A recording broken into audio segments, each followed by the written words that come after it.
You bless us and nourish us with your wisdom and make the best decisions for the citizens of this county. Lord, bless those that are present. Bless us as we conduct our work. In your name we pray. Amen. Amen.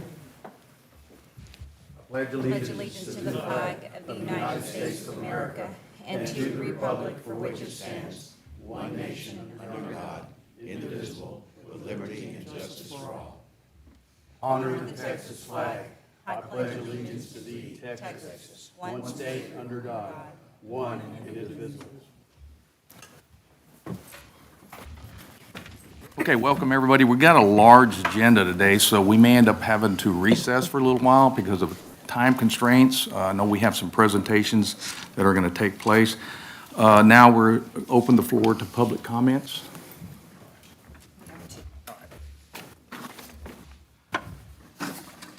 We have Ms. Karen Kibbe, and we have 3 minutes.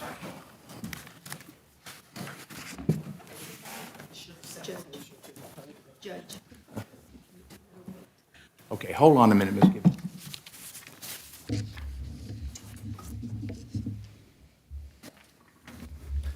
I don't think I'll take nearly that long. Okay, for the record, just want to indicate that we have a full court, all the commissioners and judges. Oh, okay. Go ahead. I really got noticed item number 7. Now, my understanding is what it scared me into thinking it was not exactly what it is. But, but I want to remind you that if we end up developing a agreement with Clear Creek Solar or any other of these solar companies, we want to include the things I handed out and talked about 2 weeks ago, okay? So that we can set a precedence that protects the county and protects its citizens. Now, my understanding is this is really so that you all can go ahead and hire y'all's attorney to look at this. Is that correct? Can somebody nod? Is that okay? But please understand, we want to, in selecting an attorney, we certainly want to get someone who is not in the back pocket of somebody. They need to just truly represent the county and its citizens, not the companies. Thank you very much. Our next speaker is Ms. Kay Love. I just wanted to say that in looking at these solar deals, please keep the public involved and transparency in public meetings. And I trust you all to bring the industry to the county for the good of Wilson County, but some of this is not for the good of Wilson County. Thank you. Thank you. Okay, we're going to move to some certificates and awards. I have many of them here. I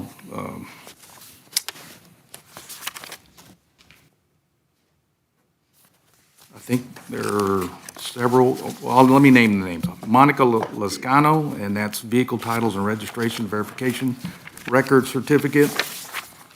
Angela Trejo, same type of certificate. Patricia Zamora, same. Wendy Troquel, same. Matter of fact, she has several. Jennifer Ray.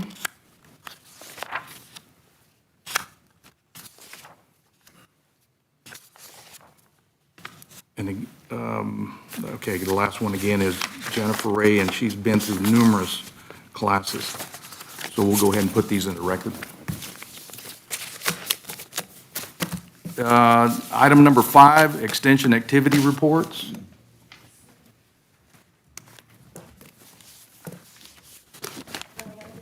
Good.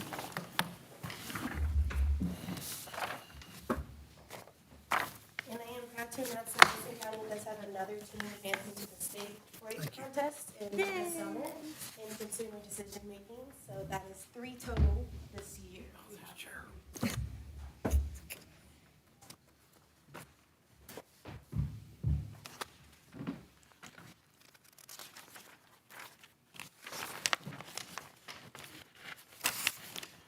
Genevieve, is this an action item? No. Okay. Tell me what a tree site visit is. I haven't seen that one before. So some people have called in if they have a tree that looks like it's dying, if it looks like it has some type of fungus on it. And so Samantha goes out and she'll take pictures and whatnot, send to our extension specialist so they can let them know exactly what it is, if it's treatable or not. She's gotten a lot of those with the drought. Yes. Commissioners, y'all have any other questions?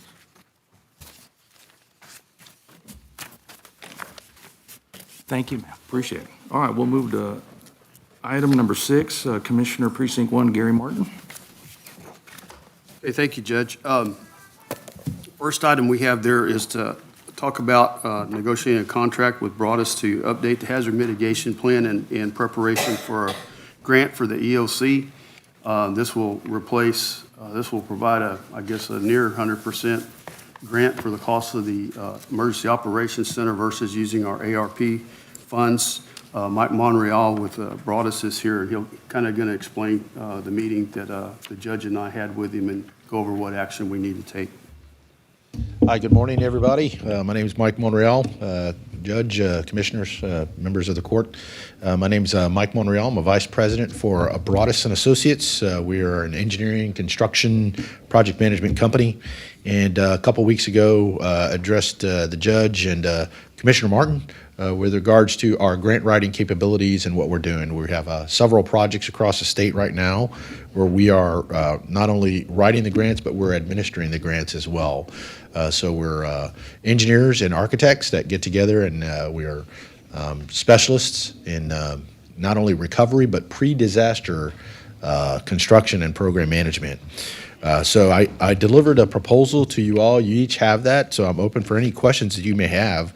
But we look at all the grants available in the state, whether it's a community development block grant, pre-disaster mitigation grants, hazard mitigation grant program, specifically Section 404 of the Stafford Act, that allows for any area in the state to access hazard mitigation funds.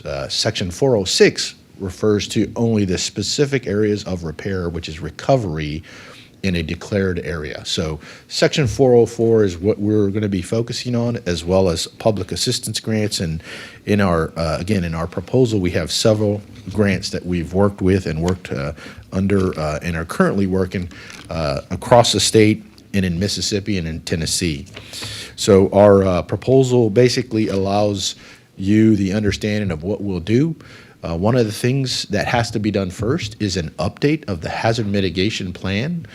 We had not seen this until last, I think, Thursday afternoon, Friday morning. And so after a quick review with my team of engineers, we think that it's a really good starting point. And I don't think it's going to take as long as what we originally anticipated to actually update the hazard mitigation plan and then go into the analysis of what structures, particularly the Emergency Operations Center, would fall under, which grant it would qualify for. And then we'll do all the research to ensure that there are funds in the grants and then proceed with the grant application. After that, you get the approval from FEMA or whatever the source funding is for the grant. We'll set the budgets and we'll administer everything for you, reporting, labor, all that stuff for you as well. So that's basically the proposal that we have for you. Again, we've got about $2 billion worth of experience under our belts, over 200 grants that we've administered for large programs in the state. So standing by for any questions you may have. So, Captain, I got to ask you, on our current hazard mitigation plan, does it suffice now to move forward? It does. Your current hazard mitigation plan is from 2020, so it does suffice to be able to move forward. However, there does need to be some updates. Particularly the census data will change some of the priorities that you may have. You've also got an updated flood mitigation plan or flood map that should be incorporated that as well. So I would think that there's some updates, but they're minor updates compared to what it could be. Most of the data from the hazard mitigation plan is from 2018, and I believe there's updated data from NOAA that's available in terms of weather impact and weather change from 2020 that can be incorporated. But it's a good starting point. Yeah, because I guess one of the things you pointed out was that our hurricane rating and our tornado rating, we're closer it's moved closer, the boundaries have moved closer to Yeah, the most- higher ratings. Good point, Commissioner Martin. The most recent data that we've seen from NOAA has been that Wilson County has actually now gone into the southern end of Tornado Alley, as well as the Zone 2 of the hurricane impact zones. And so it's crossed over now a little bit in terms of severity of hurricanes and tornadic activity. And what is the cost for this, and how do y'all? Well, so we have to do some research on, the hazard mitigation plan. Again, we got it on Friday, so without really diving into the details, we have an hourly rate that we've provided in our proposal. Before we do anything, we're going to work with you to set a not to exceed amount of whatever the county feels that is, and then we'll give you what we think we can do, and then we'll proceed forward. But it's basically based off of hourly effort, and I think, again, based off of what we saw in the hazard mitigation plan, it's a good starting point because initially we were anticipating it was like a major update, which could take a few months. We don't see that now. So I think we can do some updates and then proceed right into the grant application. But without really diving into the details, I can't give you a not to exceed amount yet, but that'll be the next step. I do have the hourly rates available in the back of the proposal. Can all of that be built into the grant? Yes, yes. So all of that can be built into the grant. So, I would expect that the county funds would be, minimal. That's required. Using, for instance, any updates to the hazard mitigation plan is pre-disaster grant program out of the HMGP program, and that's what it's designed for. So we can use those funds for the actual effort of doing what I just said, the analysis and updating the hazard mitigation plan. And then once we decide, hey, Emergency Operations Center is your number one priority, we'll apply for the grants that are most adequate. And I think right now it's HMGP 404, public assistance, and we'll proceed that way. And we build that effort into the actual 5% of the grant program. And right now it's a state split of the county 75-25, but depending on the population of the state, of the county, we could also apply for other grants that may take it to like a 90-10 split. So, can't promise anything on that, but we have to do some analysis for it. But we have been successful in other counties proceeding that direction.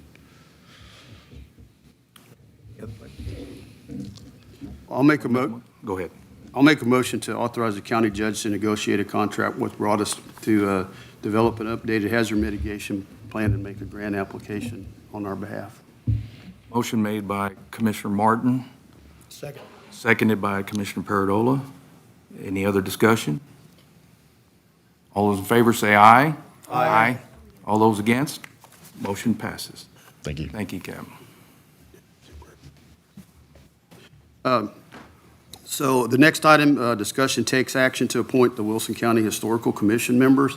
Every 2 years, the Texas Historical Commission requires the county to appoint a new commission, and Anthony Delgado was here this morning, who's going to give us some background on the Historical Commission and the local Wilson County Historical Commission. And there was a handout he left on your at your spot there. Morning, Judge, Commissioners, members of the court. As Commissioner Martin said, I'm Anthony Delgado, was part of the previous term of the Wilson County Historical Commission. I want to make sure that for everybody that's in attendance, this is talking about the Historical Commission, not the Historical Society, which also shares a similar name. The Historical Commission, as presented in the presentation that's been handed out, is a part of county government, and the code, the Texas Code 318, lays out the roles and responsibilities of the Historical Commission. As Commissioner Martin said, every other year, the odd-numbered years, the county commissions are required to appoint a county historical commission. The Historical Commission is required to have at least 7 county residents, according to the code, and the county historical commissions are required to meet at least 4 times a year. And currently, it has been, in the past, common that the Historical Commission would meet on a quarterly basis. Members are also encouraged, according to the code, to attend THC, Texas Historical Commission, sponsored training at least twice annually. On the next page, you'll see some common activities that the Historical Commission is involved with. Most notably, folks recognize some of that work, and that's the historical markers. There's 67, I apologize, the information that's in the background information is not current. There's 67 markers in Wilson County historical markers. The County Historical Commission also does cemetery preservation. We lack a cemetery preservation plan, but that is one of the things that the Texas Historical Commission and the code asks that the County Historical Commissions do. And then mostly kind of on a broad scale, the foundation work that the historical commissions do is to record, preserve, and promote the county's history. And today, what we're here to do is ask for your appointment for the 13 members who have raised their hand. All of these individuals are residents of the county, and each of them have raised their hand and said they're willing to serve and actively serve on the Historical Commission for the 2023-2024 time period. Once the appointment is made, then this group of individuals will come together and appoint a chair, vice chair, secretary, and treasury, and then lay out the goals for the next 2 years. So there you have on the second page the names of the 13 individuals. Melinda Creech, Dr. Creech is a PhD. She has a master's in museum studies and is an avid researcher. I'm also on the list. I specialize in Spanish colonial Texas research, a family historian, and I'm also an author, and I've published several biographical sketches on notable Texas figures. Cassie Dixon is a educator. Clarence Ellers is the former treasurer. Elaine Kalogis, I think everybody knows Elaine from Wilson County News. Olga Lerma is from the Stockdale Museum. Clay Meckel is from Poth. Sandy Meagle also serves as our Wilson County Historical Commission Archives member. Dr. Nims, Steve Raby, Tambria Reed from Sutherland Springs, Elaine Stevens from Lavernia, and Nikki Stohr also is the director of our public libraries. She serves as the director of the Wilson County Commission's archives. Any questions of me?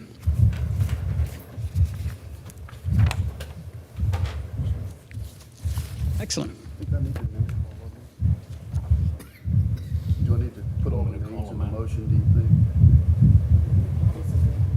This will be a record. Okay. I'll make a motion to approve the 2023-2024 Wilson County Historical Commission members as presented. Motion made by Commissioner Martins, seconded by Commissioner Paradola. Is there any further discussion? If none, call for the question. All those in favor say aye. Aye. All those against? Motion passes. Thank you. Excellent. Mr. Thank you so Delgado. much. Appreciate it. Thanks, Anthony. Okay, we're going to move to item number 7, discuss and take action on ratification of development agreement with Clear Fork Creek Solar LLC, originally approved on April 11, 2022, and dating the agreement as of date of such ratification to review the application submitted January 3rd, 2021, as may be amended. I want to be the first to comment on it because we've had several of our speakers come forward, our citizens, and I too share those concerns. We all have. Obviously, we can't all meet at the same time unless we're in a meeting. That's the law. But we've had discussions. I had many of those questions that Ms. Kibbe gave to me on the list. I had on our list. I had on my list.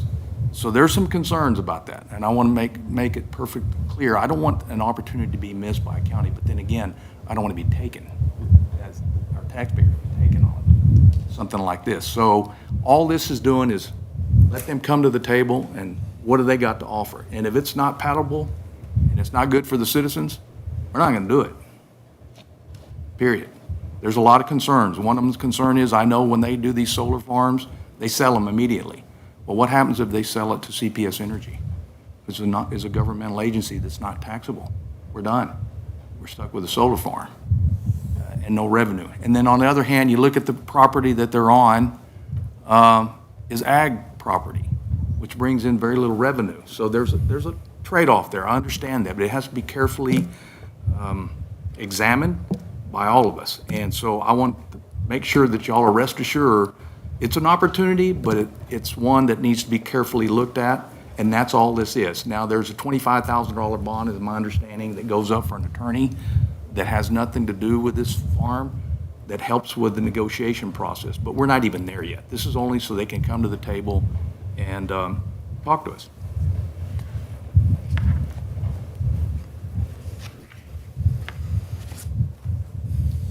Want to make a motion? Well, Judge, I'll weigh in on it. Of course, Okay. the prospective farm that we're talking about is wholly and completely in Precinct 4 as far as what it would be in Wilson County. And I've been happy to visit with people who have strong, passionate words on both sides of the argument on why it would be good or be bad for Wilson County. And I want everybody to know that I'm going on record is that I am an open door. I would like for you to come talk to me. We may have no say in whether or not this project or any of the proposed projects in Wilson County come to town anyways. Our decisions as a court may not affect the outcome of whether or not they come. We have no legal recourse to stop these companies from coming to county if they so desire to be here. So there is power in working with them and being able to control the narrative and hopefully protect the citizens of Wilson County if we listen to what they have to say and determine that it's in our best interest to move forward. Once again, I open the door. Anyone is wanting to talk about this project, please come see me in my office. Judge, I just wanted to clarify something as well. The $25,000 bond is at no expense to the county. Yes. That is something that Clear Fork would supply to us to engage the services of the attorney. That's correct. Yeah, and there's a lot of other questions I have about solar. I'm not completely sold on the idea yet, and never probably, I've got to look at it. The thing about it is, what happens to those panels? How long do they last? Are they an environmental hazard? What happens then? There's a lot of things. What happens to the water underneath it? Can they still drill for water underneath it, other people? What happens to that? So there's a long list of things before I even think about where we move forward before they have to answer those questions with me. I don't know, I can't speak on behalf of the commissioners, but that's me alone. I know that this county is badly in need of industry. We need industry to come into this county. This county is solely dependent upon ad valorem taxes. We don't have a Texas sales tax here, and we're hurting. You go down the road here to our neighbors in Karnes County, and they've got a lot of oil and gas money, and they're doing well. We didn't benefit from that. So it's always been our commitment, is going to be our commitment, that we do the best we can for our citizens here and improve the quality of life for our citizens. That's what our job is. And so, again, it's nothing more than letting them come to the table and see what they have. And Commissioner, I'm glad you brought that up, because it's in your precinct, and you got your constituents out there that you are listening to, and you should. So. Also, if you don't mind, Judge, where's this energy going? Is it even staying in Wilson County? Who's taking it? What's going on with this energy that we have? How's it no benefit us in that era if it does come through? So these are other things. If it's not even no benefit Wilson County, how are we going to look at it in that way as well? And the other thing is, at first, it's going to employ a lot of people. There are going to be a lot of equipment if they do that here, but then after it's built, there's only like 4 or 5 people that run that farm. That's it. Yeah, I think they told us maybe one. maybe one. Two at the most. One to two at the most, and all of that is paramount. And of course, in dealing with them, we know that we would have road damage because there would be increased traffic. All 4 of us deal with the issue of road damage because of increased traffic, because there are subdivisions that go in. And how do we address that with the people who've lived in the area for 10 or 15 years? It's going to have to be carefully looked at and planned. And that's the key, is it needs to be a planned process if we choose to take and work with them. But if we don't, and they come to town anyways, you have absolutely no recourse to take and get anything from the company. And so there's power in listening and potential power in having a negotiation. The pilot program may generate in the 10 years more than, actually it will generate more than the property taxed at ag value did since Texas became a state. Think about that as far as our jobs for protecting our county, but planning for the future. So, once again, I invite anybody who has a say for it. The other thing is that we're Texans and we're Americans. And we believe at the core of our value that what's ours is ours. And so if a lot of the landowners choose to be a part of this and want to take and lease their property this way, that's their right. We need to be there and see whether or not this process is good for Wilson County. All right, I'll entertain a motion for item number 7. Judge, I'll make a motion that we adopt item number 7 as listed in the minutes, the agenda that we have in front of us to be able to take action on dealing with Clear Fork Creek Solar. Motion made by Commissioner Aiken. Is there a second? Second. Seconded by Commissioner Paradola. Is there any further discussion? If there none, I'll call for the vote. All those in favor say aye. Aye. Against? Motion passes. We're going to move to item number 8, Brenda Trevino, County Auditor. Discuss and approve engagement of audit firm from fiscal year 21-22 external audit. Judge, for the last 2 years, we've engaged the services of Armstrong, Bond and Associates to do our external audit, which is required once a year. I went ahead and went out and received another bid from a different company that Atascosa and Frio use. In comparing the two, and after meeting and discussing with our treasurer and my staff, we are going to make the recommendation that we go ahead and stick with Armstrong and Bond for at least one more year, and especially because we are just rounding out a full cycle of our software update, basically conversion, and because they had their hands in all of us, and this year's cost for the outside audit is $56,000, and then if any additional work is required, they do have an hourly rate beyond that. And that was slightly more than what we budgeted for in our non-departmental, but we do have some contingency funds to increase that. But even in researching other audit firms, this is on the low side, so I anticipate even next year to be even higher. What was that slight difference? Do you know offhand? I'm sorry? What was the slight difference offhand? Do you know? By $6,000. Okay.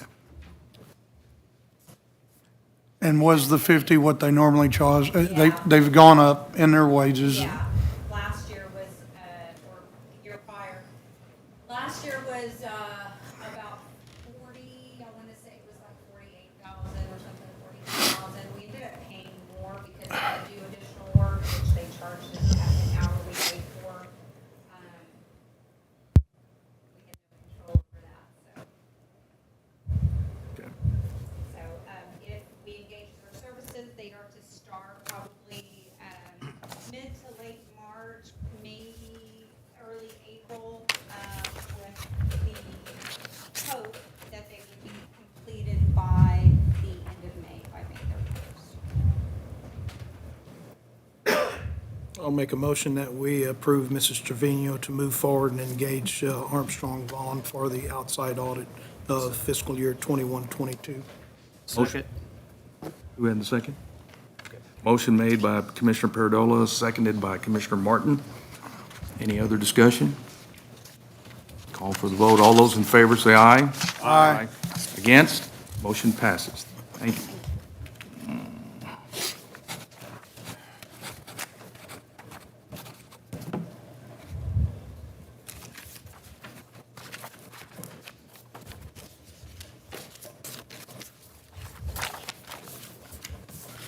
Okay, for the sake of some time, because we do have some presenters here, if y'all don't mind, we're gonna bypass item number 9. We're not gonna make it till 10 o'clock. It'll go past that time. We're gonna move to item number 10, and then we'll come back to 9 here in a minute unless we have to take a recess.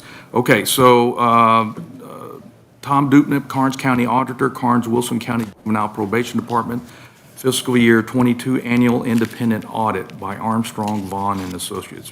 Mr. Dupnik? Good morning, Judge and Court. Thank you for your time. The juvenile historically has been run through Karnes County. We're the fiscal agent for Karnes and Wilson. So we get an audit done, same firm that Ms. Trevino just got for Wilson County. We're using them also Karnes for our regular audit as well. So every year they're required to do an audit of our funds that we receive from TJJD. Last year we had a waiver. Sometimes if your books are in order, they can give you a waiver, and our books have historically have always been in order. So I just kind of want to give you, I'm not sure, Judge, if you gave them a copy of the audit. There was nothing out of the norm, but I will kind of give you an overview for the new commissioners, especially how the Juvenile Board works. So the Juvenile Board is comprised of Judge Whitman, Judge Hetke, and our 2 district judges now, Judge Dillingham and Judge Wilson. They kind of are like the Commissioner's Court for the juvenile program. So we have quarterly meetings, and items come up to them that they approve, and they approve the budget yearly. So the juvenile is on an August 31st end of the fiscal year, not like the counties are September 30th. And another thing I kind of wanted to let you guys know, the reason I did this to bring this to y'all's attention, y'all fund part of the juvenile program just like Karnes does, and the funding part that the county funds is mostly for fringe benefits. Our grants pay for all the payroll expenditures for all the staff that work in juvenile programs.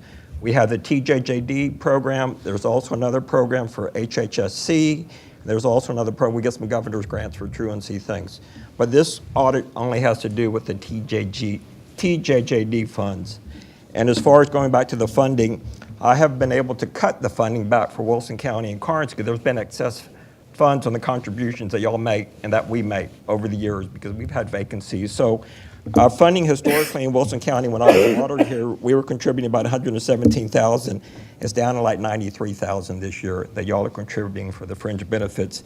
In Karnes County, it was historically 93 and it's down to 62.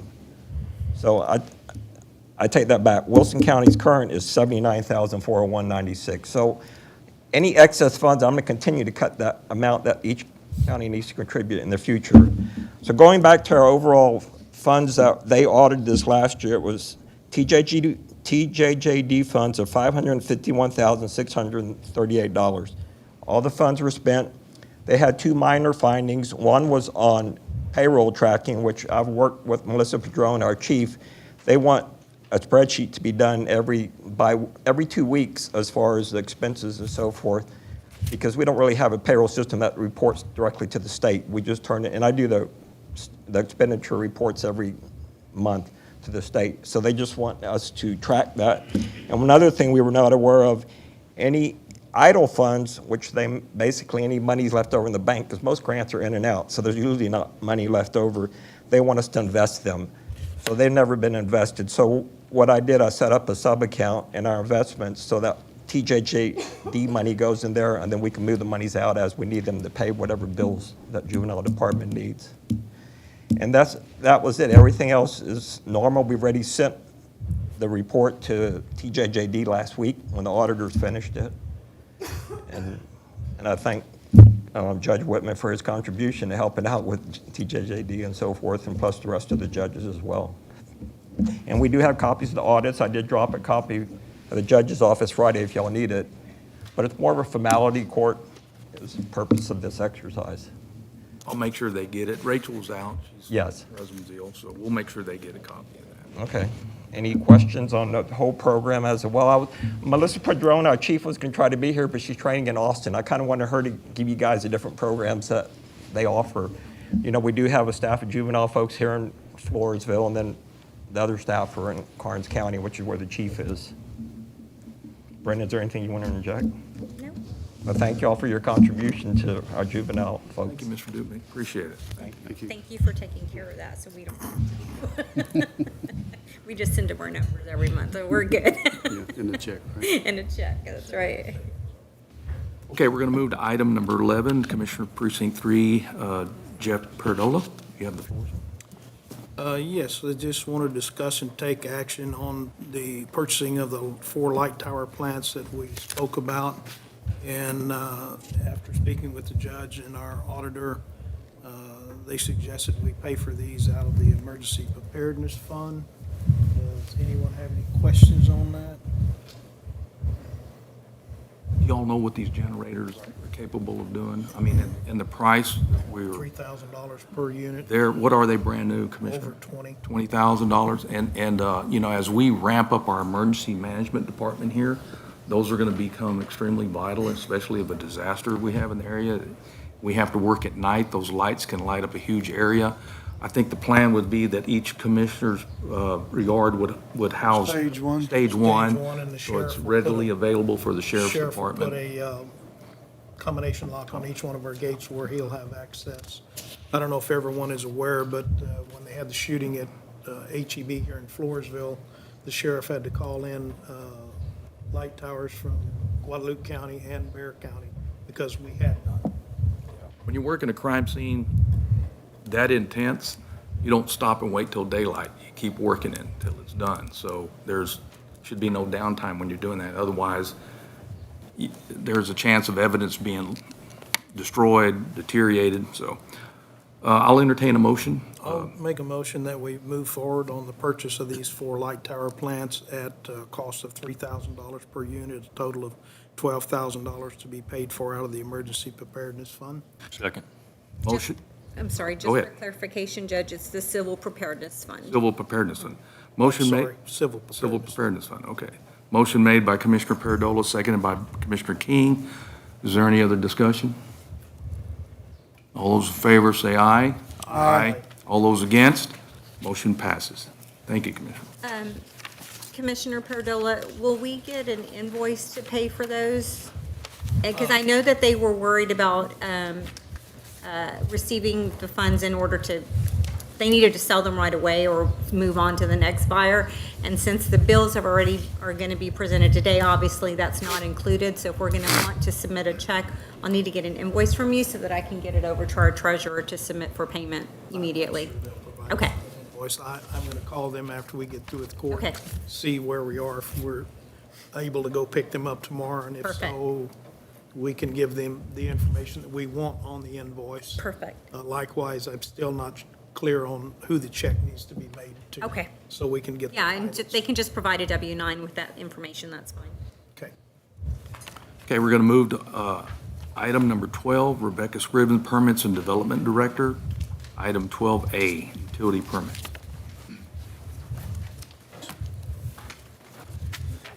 Good morning, how are you?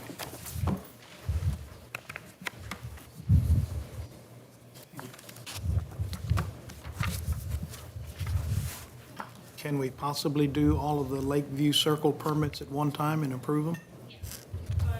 That's standard, one approval per precinct. Okay. Yeah, that won't be a problem. So we can do all of them at one, you want to do all? The Lakeview Circle, they're So- all in the Lakeview Circle Got it, area. got it. There's Okay. 1, 2, 3, 4, 5. You want to skip around and just get those first? Yeah. Okay. So actually, for all of the permits on the agenda today, they are all the bore permits, standard 3 feet under the road, 2-inch pacing with a 1-inch line. And they're all between 5 and 12 feet into the county right-of-way. The only 12A4 is for precinct 1, and all others are for precinct 3.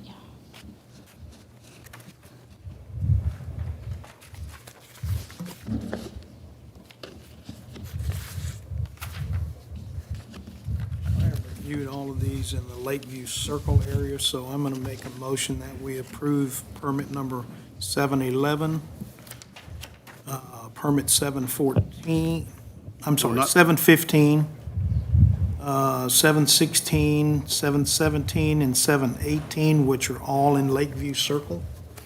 Second.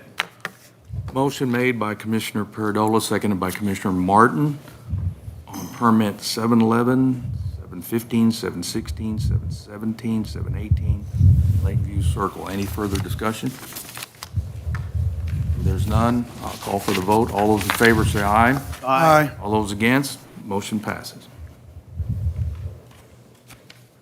Okay.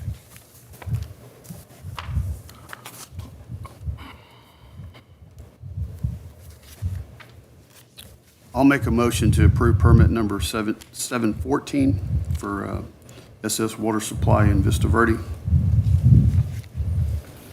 Okay, motion made by Commissioner Martin for permit 714, did you say, sir? Yes, sir. Okay. All tho- Second it. Seconded by Commissioner Aiken. Any other discussion? All those in favor, say aye. Aye. All those against, motion passes. So we'll move on to permit We need to go back to permit 12, 712 and 713. yes. Okay, that was yours, right, Commissioner? Yes, sir. Okay.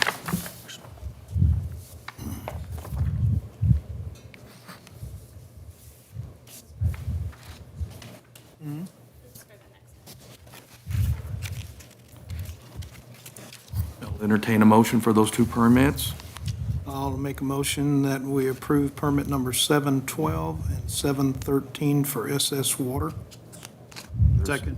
Motion made by Commissioner Paradola, seconded by Commissioner Martin on permit 712 and 713. Is there any other discussion? There's none, we'll call for the vote. All those in favor say aye. Aye. All those against, motion passes. Okay. We are going to move now into 12B, 10 ain't, we're not quite at 10. I think do we need to put that off until 10, Genevieve? Okay, let's skip that and we'll come back right at 10 because there may be people that's still going to show up for that hearing.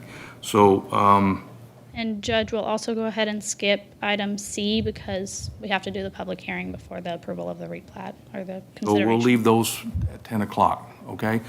Let's move to item 13. 12D. I'm sorry, is it 12B? D. D D. is in Delta. D, David. You're going to skip C too? Yes. Okay, let's go to 12D. I apologize. Seismic crossing permit, Recoil Resources LLC, Precinct 2, County Road 205, 206, 207, 208, 209, 212. Yes. All right, so we did receive a seismic crossing permit request. They're doing seismic monitoring to drill wells. I provided a map that they provided us of the road crossings. There's a total of 24. What kind of wells? Water wells Well, for fracking. You had to ask. We I had to all- ask. All wanted to know.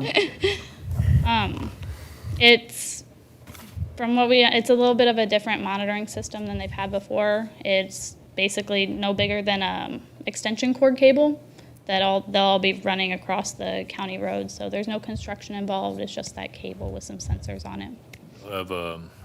They'll have them strung across fields. If I need to do any blade work or we got to do any road work, they can undo them. They can unhook these cables, put them back on the other side and hook them back up. Easy to at a later splice. time. They splice, they got to connect. So, I talked to Joe. Is Joe here? Joe Thias. There he is. If you want to explain anything else, I mean, pretty much covered it.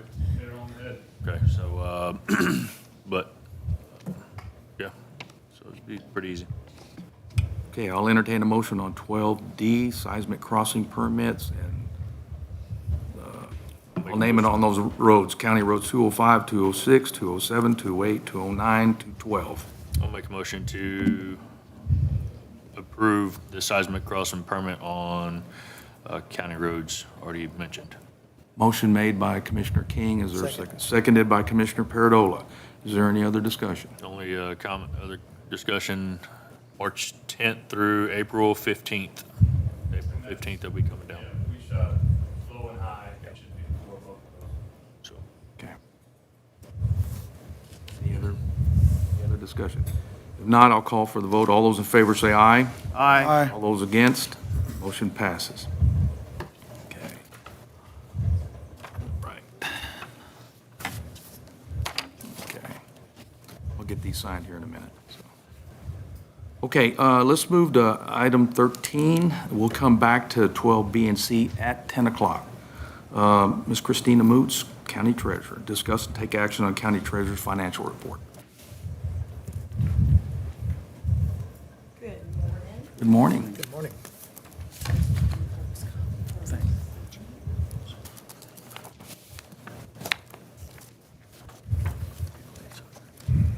What I'm submitting this morning is December's 2022 recon notes, as well as the quarter ending for investments.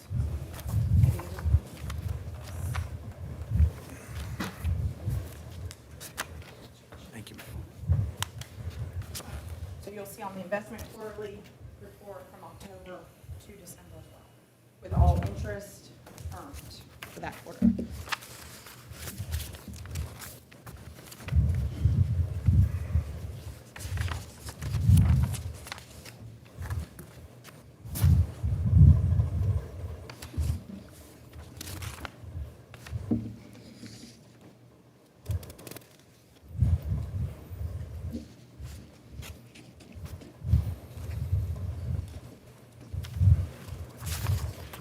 As stated before, rates are going up, looking promising, very nice.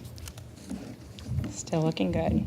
From the last report, what's the delta on that, the difference I'm sorry, on the increase of funds that we've gained on? good question. From the November report, do I have that? As far as the interest or as far as the accounts by themselves as a whole? As a whole? As a whole, yeah, let's see, I know I have that.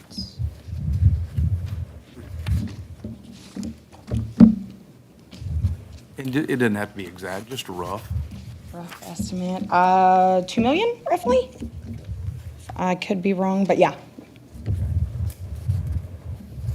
And that right there is what I put as far as our investments. Of course, that's not on our operating accounts or daily usage, but as far as our investments, yes, sir.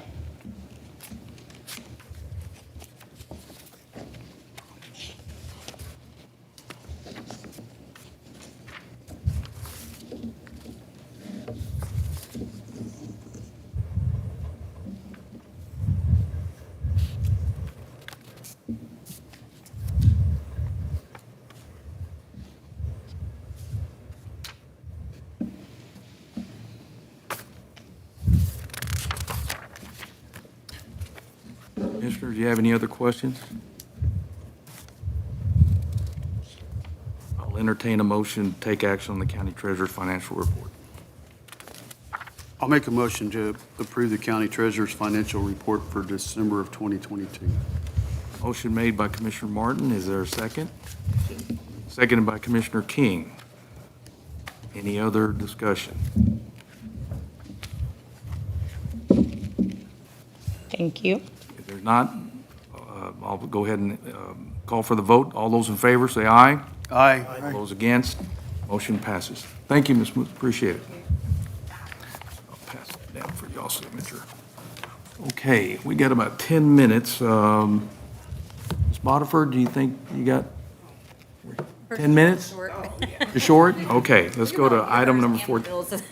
Okay, all right. If you talk really fast, we can knock out the bills too. That's true. It won't take long.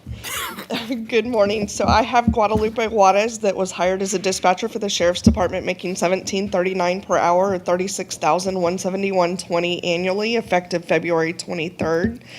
Armando Guerra was hired as a road hand for Precinct 3, making $20 per hour or $41,600 annually, effective February 23rd. And Mark Guerra was terminated from his position as a patrol deputy for the Sheriff's Department, effective February 21st. Commissioners, any questions? Thank you. 1 minute, that was good. Judge, I can do the bills. Okay, let's go to item number 15. Brenda Trevino, County Auditor, discuss and take action on county bills. I've got bills that I've reviewed and approved totaling $773.52. There was nothing out of the ordinary. You're good to go.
No big amount for radios in this one.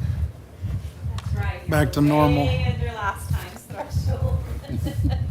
What did that run us last time? $2 million. Yeah. The total, because most of it was for the sheriff's radio system, the 50%. But even still, I think all the other funds last time was a little over 400,000, so just significantly Less. And he's not here, but Commissioner Martin, we're supposed to get handhelds too, aren't we?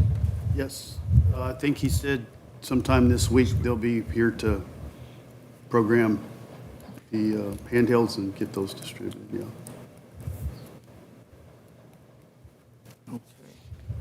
Commissioners, you have any other questions for the, I'll make a motion to approve the bills. Second. okay, motion made by Commissioner Martin, seconded by Commissioner Paradola. Is there any other discussion? If not, I'll call for the vote. All those in favor say aye. Aye. All those against, motion passes. Okay. Put this down here. Okay.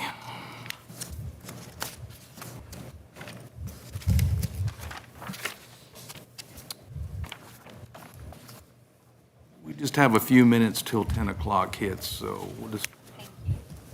we'll take about a 7-minute recess right now. The time is 9:53. We'll reconvene at 10 a.m.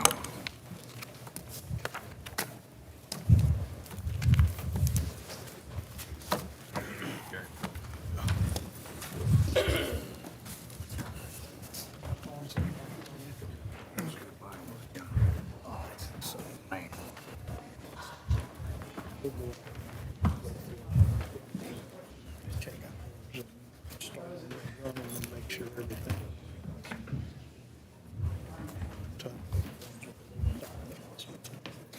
They're running through the shots and 10 things.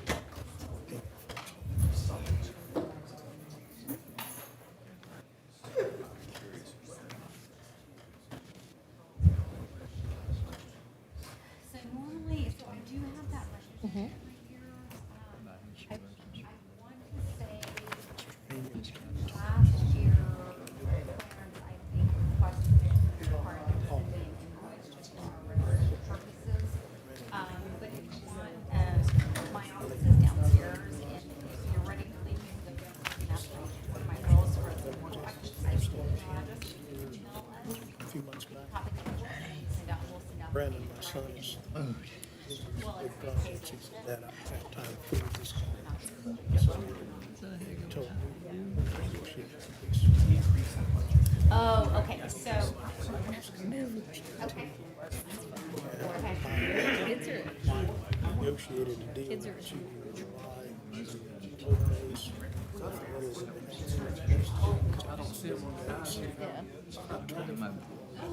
okay.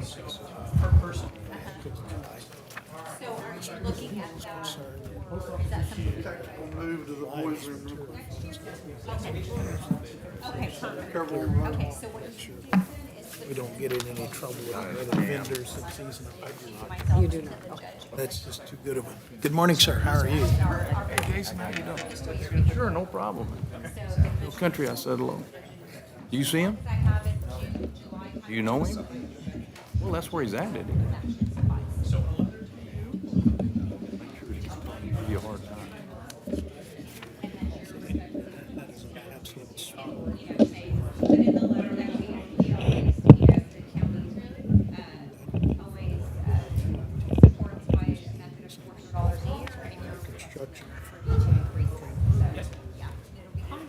All right, thank you so much. You're very welcome.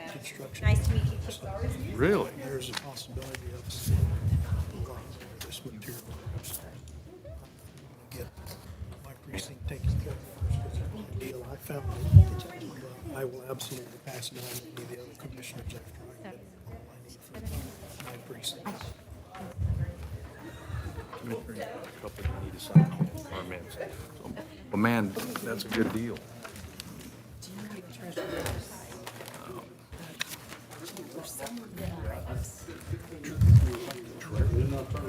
Yes, not necessarily that one, but the other one.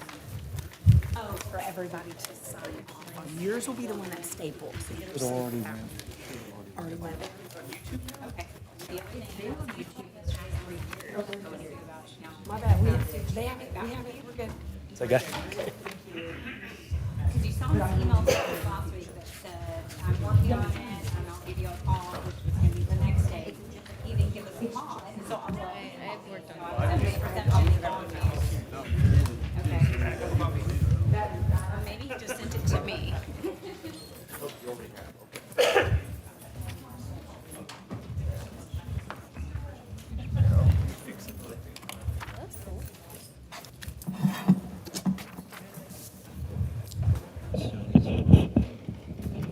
I'm always out hustling, trying to make That's what you're supposed to do. make deals and save money.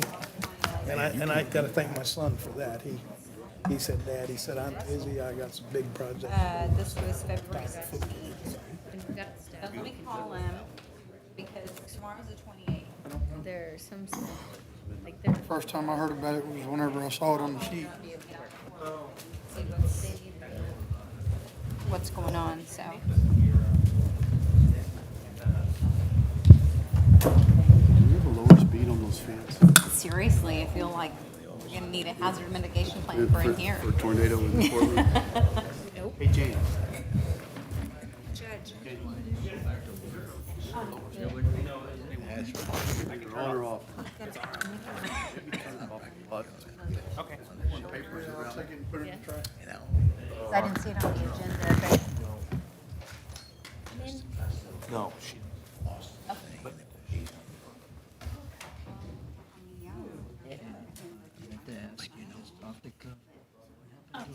City manager there, Benitez.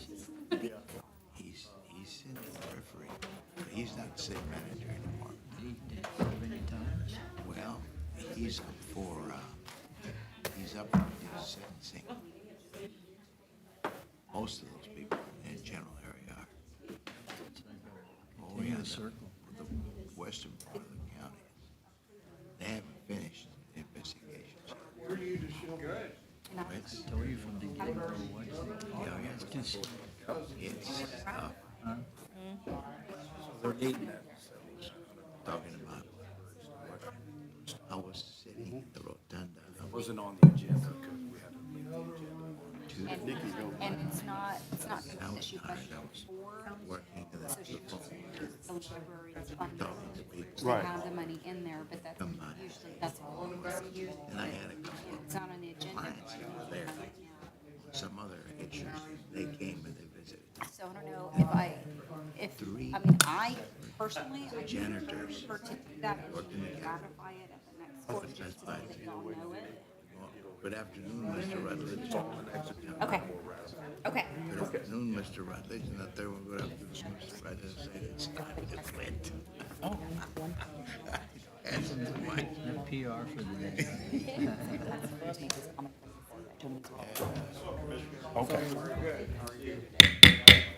Okay, Commissioners Court is back in session again. Let the record reflect that all members of the court are present. Time is 10 o'clock a.m. Day's date's February 27th. Okay, we're going to move to item number 12B, public hearing application for revised plat of Tierra Robles subdivision, Unit 3, Lot 155, and subdivision Tierra Robles, Unit Number 3, Lot 155, replat. Review and approve final plat, discuss and take action. So I'll give a little rundown on the replat.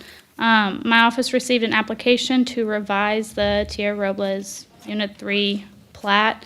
The revisions is strictly for Lot 155. I gave y'all a couple papers. The first one is a section of the original filed plat. You can see that it says Lot 155 is a park. And that is what they're trying to remove from the filed plat. That's the revision. The second page is, sorry, they're trying to remove the park designation so that the property owners can put a house onto the property. It was designated as a park because it does show it's a large, the majority of the property is a drainage easement. However, that's up to the property owner to handle after the fact if depending on how the public hearing goes and the approval. And I do have Heather Steed here. I don't know if you wanted to say anything or add anything. Not unless there's questions or anything. All right. So, Do you have any public comments? Did we have one? Mr. McClendon? Is that correct, sir? Come on.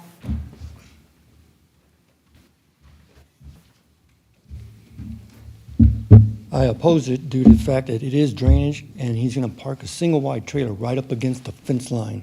And it's gonna be difficult for me to sell my property in the future, and that's what I have to say about it. And the single-wides, they're deed restricted, they're not supposed to be in that subdivision. So that's why I'm opposing it. Okay. Right.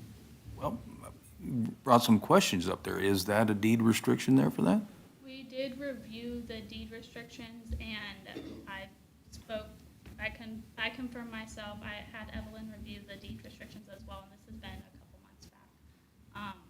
From our understanding, the house they were trying to place on there wasn't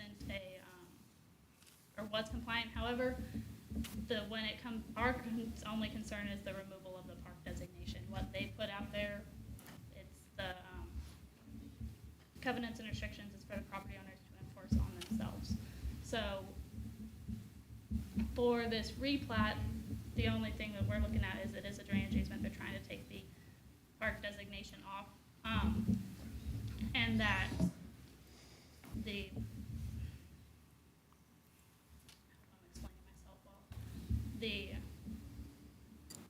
we confirmed that the covenants and restrictions didn't reference anything on the park, because that's what they are trying to reflect. So my question is this, and I don't know whose precinct is this in, do we know?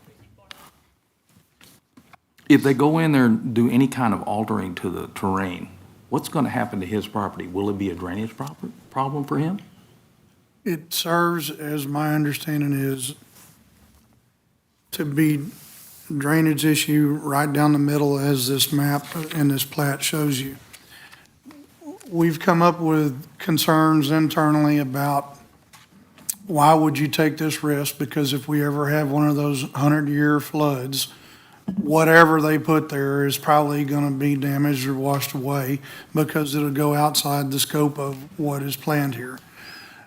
Having said that, the homeowners association that was supposed to enact this as a park never did so. As a matter of fact, I can't say where or not they're even a valid association at this point. You know, it was named that way kind of along the lines of the cheapest place to buy real estate is where the high power lines go and you end up with schools underneath it because the districts take advantage of the deflated price. All of the things that are at play with that are kind of at play with this.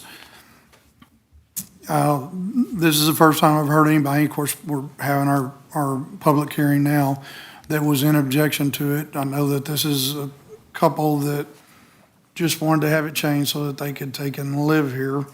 I don't know whether or not we have a setback to be able to protect you that's in place on this from the property line and whether or not that would be enough. They can just barely squeeze, as you said, a mobile home into the areas that aren't located within the flood line. Have we had an engineer come in and actually look at that? So that's on the property owner who did the plat. When I spoke with them, I recommended the best thing would be to restudy the drainage because the original plat was done in 2002 or 2003. They decided to go the simplest route to just do the replat, not study and get a better design of how the water actually flows. We really don't know if they do what they plan on doing is going to harm this gentleman's property. We don't know that, do we? Do we know if there is a setback on the property line, how close? they It's put this? I believe that diagram I gave y'all. 15 feet. 15 feet, that the house is outside of the drainage easement and meets the setback. It is, okay.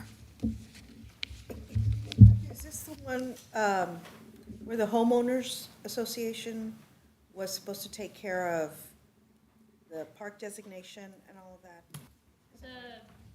As far as it would, that if the homeowners association has been formed, my understanding is not one standing right now. But it's never been a park, has it? It hasn't been, there's no playgrounds or sidewalks or anything out there. Ever been improved? Just a And vacant just piece of property. For the court's information, because we reviewed this in the planning, and they did ask me, because of the concerns of the flooding. And the homeowners association apparently never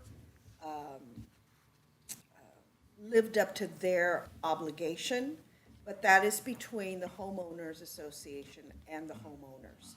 And so the homeowners certainly have a cause against that association because they're certainly in their deeds. So the county is really not responsible because the homeowners failed to do that.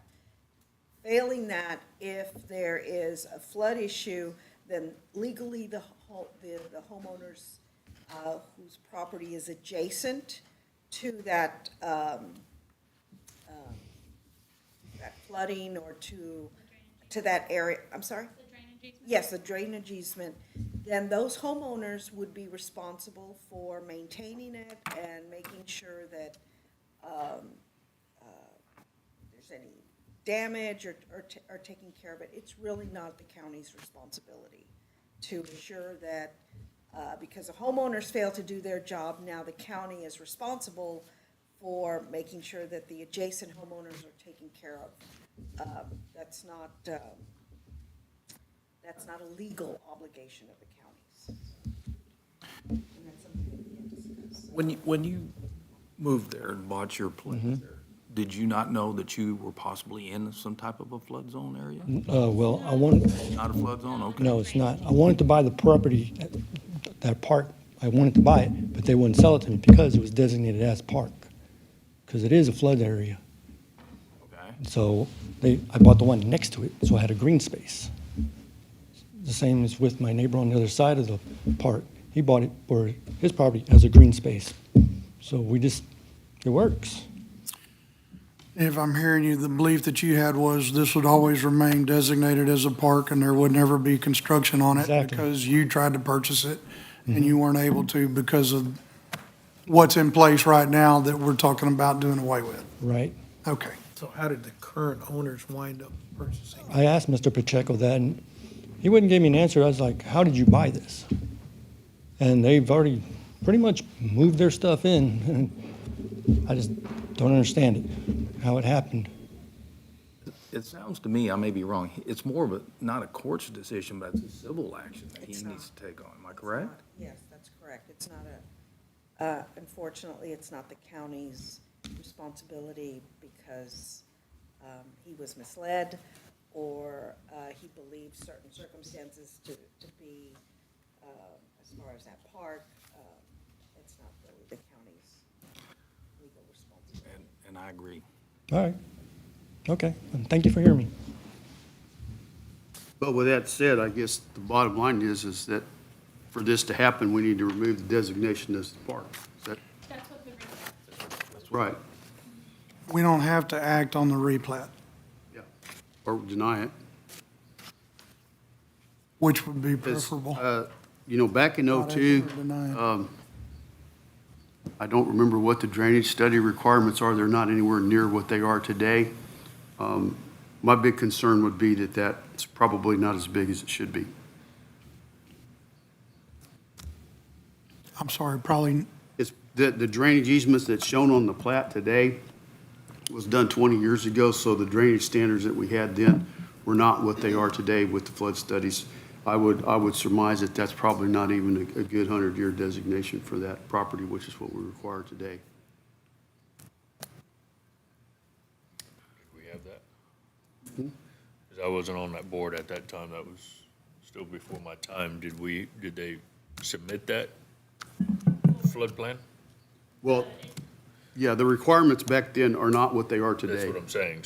So right now, So, no, the only, with the plat they submitted to our office, it strictly was that plat with the park removal updated with certain note requirements, but nothing as far.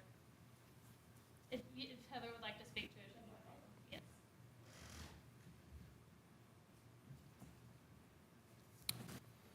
Okay, so we're gonna have to move forward on this. I'm sorry, go ahead, ma'am. Good morning. Yes, so we did submit a signed sealed letter from an engineer regarding the drainage. And what we had discussed with the owner was currently there's a swath that goes through that property designated as drainage. And the engineer decided that the reason they had done that back 20 years ago or whatever was because they took that path that comes all the way down the sides of those lots across the street and didn't put in additional culverts under there. I guess they were trying to use that as a selling point perhaps back then, and it stayed that way. That property was designated for the Property Owners Association, the HOA at the time. And I understand, as one of you had asked, how did the current property owners come to own it? This piece of property fell into default, basically, and it got sold off auction because it's a legal lot, and it was sold as a buildable lot, come and move in, whatever, whatever. It has changed hands a couple of times because of the word park being on the plat, and Wilson County regulations don't allow any development on the park. Well, going through this process, we had discussed, you know, that drainage isn't actually quite accurate. It's actually far less than what it is currently, but we didn't go through the whole HECRAS and all of the analyses that were required because we were trying to keep it down for these, this new couple who owns the property, who bought it. I hate saying sight unseen, but they bought it with the understanding that it was a legal, able to build on lot, and this is all they have now. So we have gone through and done the studies of where they're looking at putting their mobile home. It is within, you know, outside of those building setback lines. There are 15-foot easements on either side of the property with a 50-foot building setback from the front and a 20-foot setback from the back. It's, you know, it's right in there. It's a little bit snug, but it definitely fits. They have, it looks like 34 feet from one side to the drainage easement on one side. So they have a couple options here that they're looking at. It works. It doesn't go inside the drainage easement at all.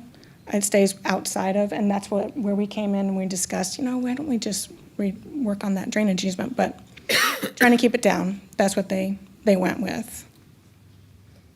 I don't know if that helps any. So in other words, this lot keeps getting sold because it went into default, you know. So it was originally owned by the homeowners association? Yes, sir. Yes, sir. And I understand it's no longer an active, it's a volunteer HOA, and so it's no longer active. And so that's why they weren't paying their dues on it. Well, then it got sold a couple of times, 2 or 3 times, to our new owner. But the designation park had to be on there every time it was sold. Yes, sir, it was on there until we went through this process. Evelyn, what's your advice to the court? Well, of course, it's up to the commissioners, but you're being asked to maintain a designation of a park that is really never going to be a park, for the mere purpose of trying to protect perhaps adjacent homeowners. I don't believe that that's a responsibility of Commissioners Court. I believe that they've been diligent in trying, the new owners, in trying to address that issue and that concern, but to leave it as a park designation, knowing that it's never really going to be a park, could affect future purchasers and construction, as long as that designation is on there. My suggestion would be to remove the designation and to allow the building to take place. If the homeowners, they certainly can work with the existing homeowners, a voluntary, but if their legal document provides that they have a homeowners association that's going to assure that this is kept, then that's a civil matter between them and the homeowners association. It's really not the county's responsibility. Okay, thank you. Thank you. What, do y'all have a copy of that letter handy from the engineer? I'd like to look at it.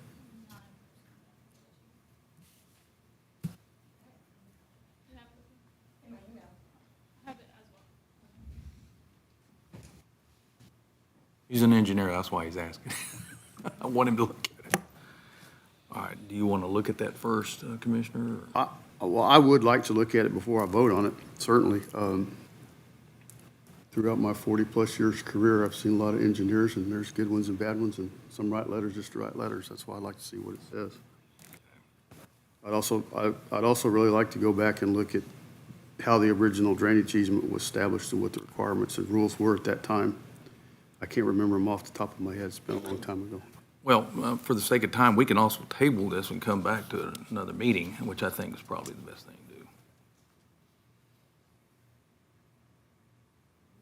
Anybody want a motion to table? I'd make a motion that we table this until, you want the next court date, or? Or as soon as possible, whenever we can get the, we can make it for the next court.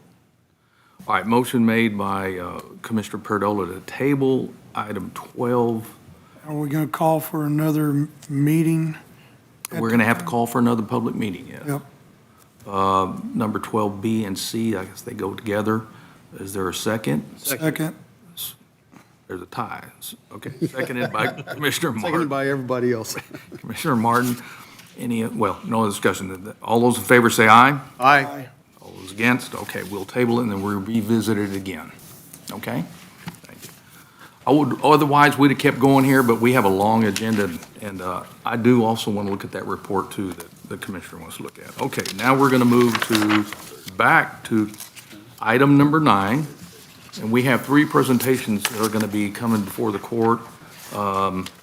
Grant writing organizations. The first one's Hollis Rutledge and Associates. The second will be GrantWorks, and the third one will be done through a video. It'd be Tacit Growth Strategies. So the court invites Hollis Rutledge and Associates. I'm sorry, Judge, I want to make sure that, Yeah.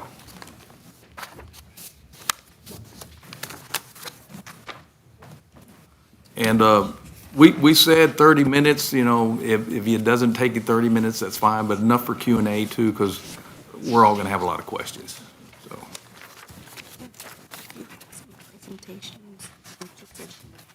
I didn't have I'm going to give you this. Mr. Rutledge, do you have any of your presentations with you? Yes, I do. Yes, I do. This is for the next one coming up. For the record, That's all I have. Judge, county members of the Commissioners Court, and officials of Wilson County, and members of the audience, my name is Hollis Rutledge Jr. I am president of Hollis Rutledge and Associates, Inc. We've been in business for a little over 30 years in representing city governments, county governments, school districts, drainage districts, water districts, and district attorney's offices, seeking assistance for grants from the state, federal, and foundations as well. I have with me some staff members that I'd like to introduce, but before I do that, if I may, I'd like to go ahead and disseminate the hard copies of some of the material that I sent electronically last week to Rachel. I understand that she's not available today, so I do have copies, Judge, that I'd like to disseminate at this time. We'll take them. Yes, sir. Thank you.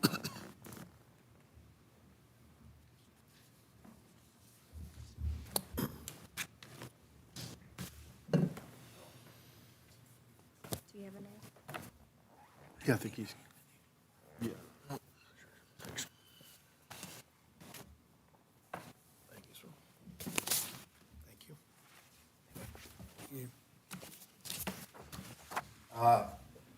If I may, very quickly, I would like to introduce two of my associates. We have a total of 9 people that work with us to seek out grant assistance to our clients that we presently represent. One of them that is here is Naomi Pankratz from San Antonio, Texas. The other is Paco Valentin. Paco lives in Temple. He's one of our associates members.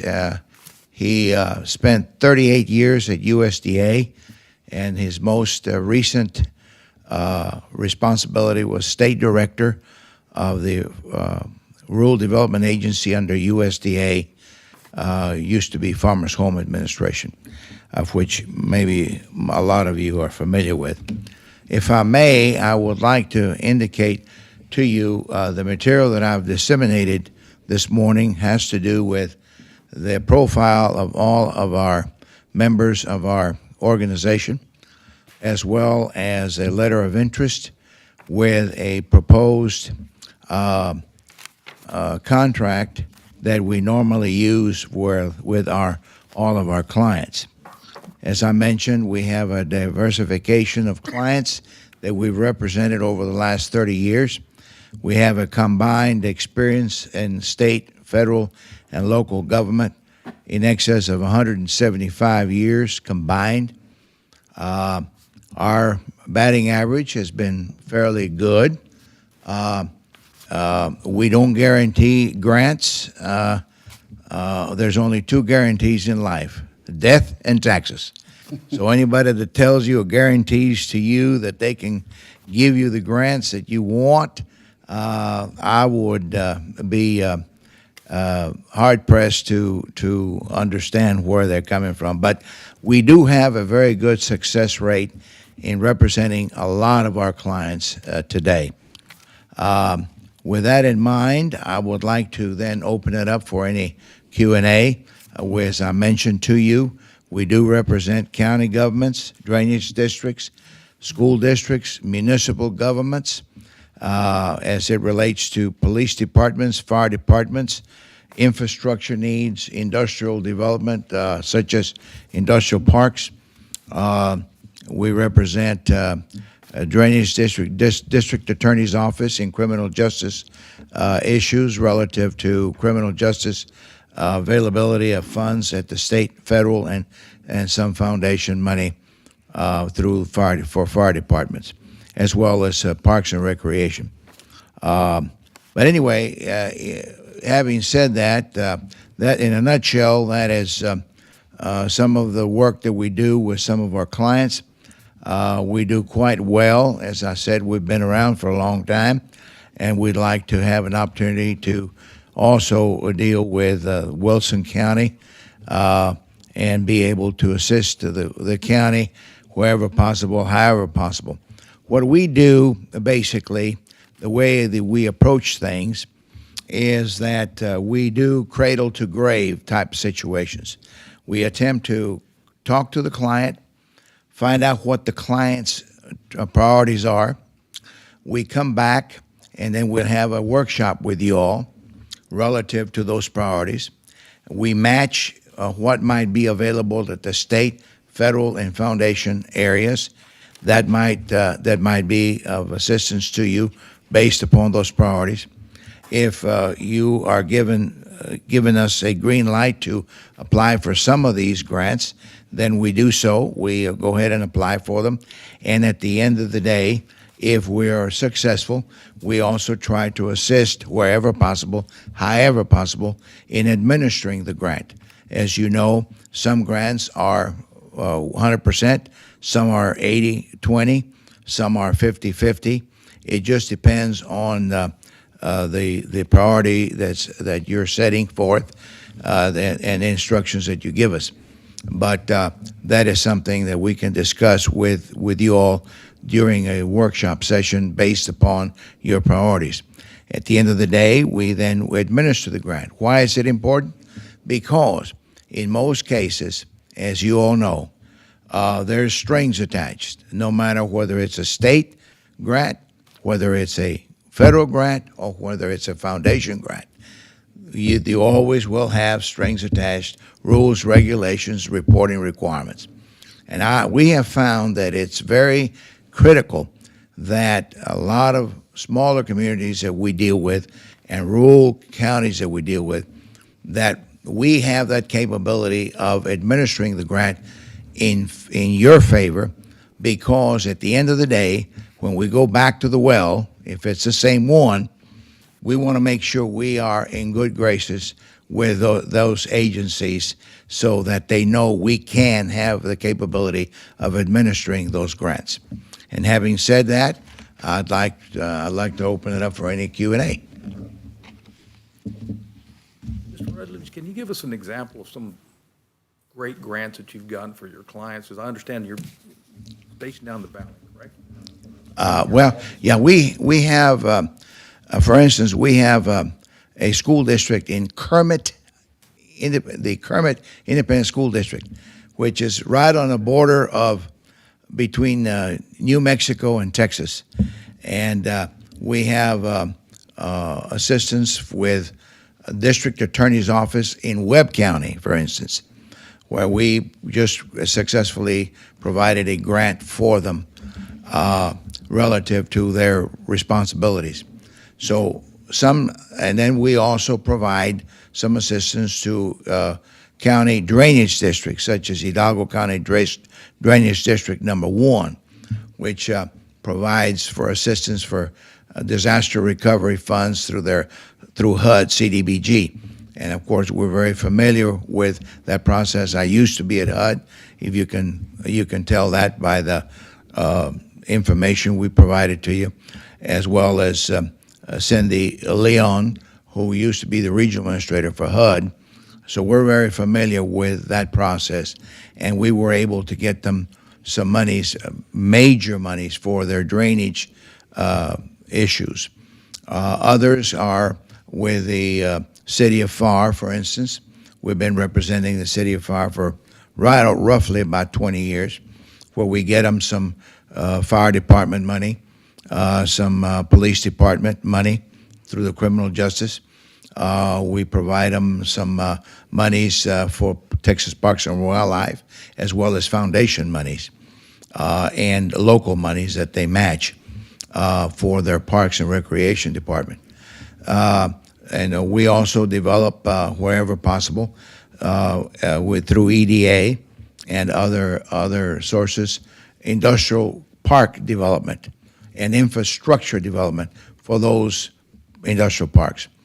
I have with me, as I mentioned, two of our associates that work very closely with our clients, and they can be able to to chime in whenever they'd like to.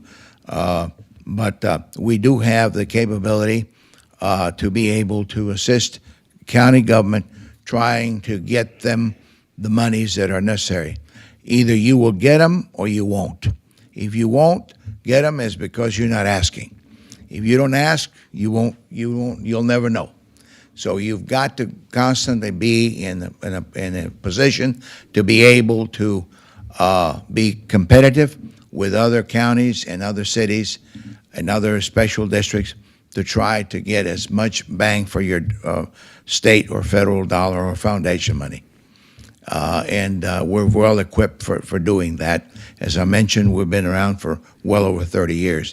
We're based in the Rio Grande Valley, but for instance, Naomi is here, close by in San Antonio. Paco is out of Temple, and I go between San Antonio and the Rio Grande Valley personally, as well as Cindy, who happens to be my wife as well. And but she spent 30 some odd years at HUD. Paco spent another 38 years at USDA. So we have the capability and the understanding. As you can tell from our bios, I used to be a former city manager, former city planner, and I've been also involved with engineering companies, planning, civil engineering, and development of subdivisions and things of that nature. So we have a diverse experience and background, and we don't deal with success fees whatsoever. What you see is what you get. I think it's imperative that it's important to the taxpayer, to you all, to find out exactly how much is it that you need to expend to try to have access to this expertise. And what you see is exactly the amount that we're talking about. But we can certainly visit that further. Judge, I have some questions. Sure, go ahead, yes. Can you tell me how many, what your number of counties, or give some examples of counties that you've done work for? Right now, we have Hidalgo County. We've worked for some irrigation districts in Wilson County. Here? Wilson County, Willacy County. Willacy? Willacy. Okay. And we're presently working with Hidalgo County Drainage District #1. Hidalgo County Drainage District #1, the members of that district are the identical members of the Commissioners Court. The Commissioners Court also acts as board members of the Drainage District. So, Okay. But do you have you contracted services with individual counties to do as I grant? mentioned, with Hidalgo County and with Willacy County, and presently with Webb County. Okay. Through the district attorney's office. Okay. And then I had a question regarding your retainer fee.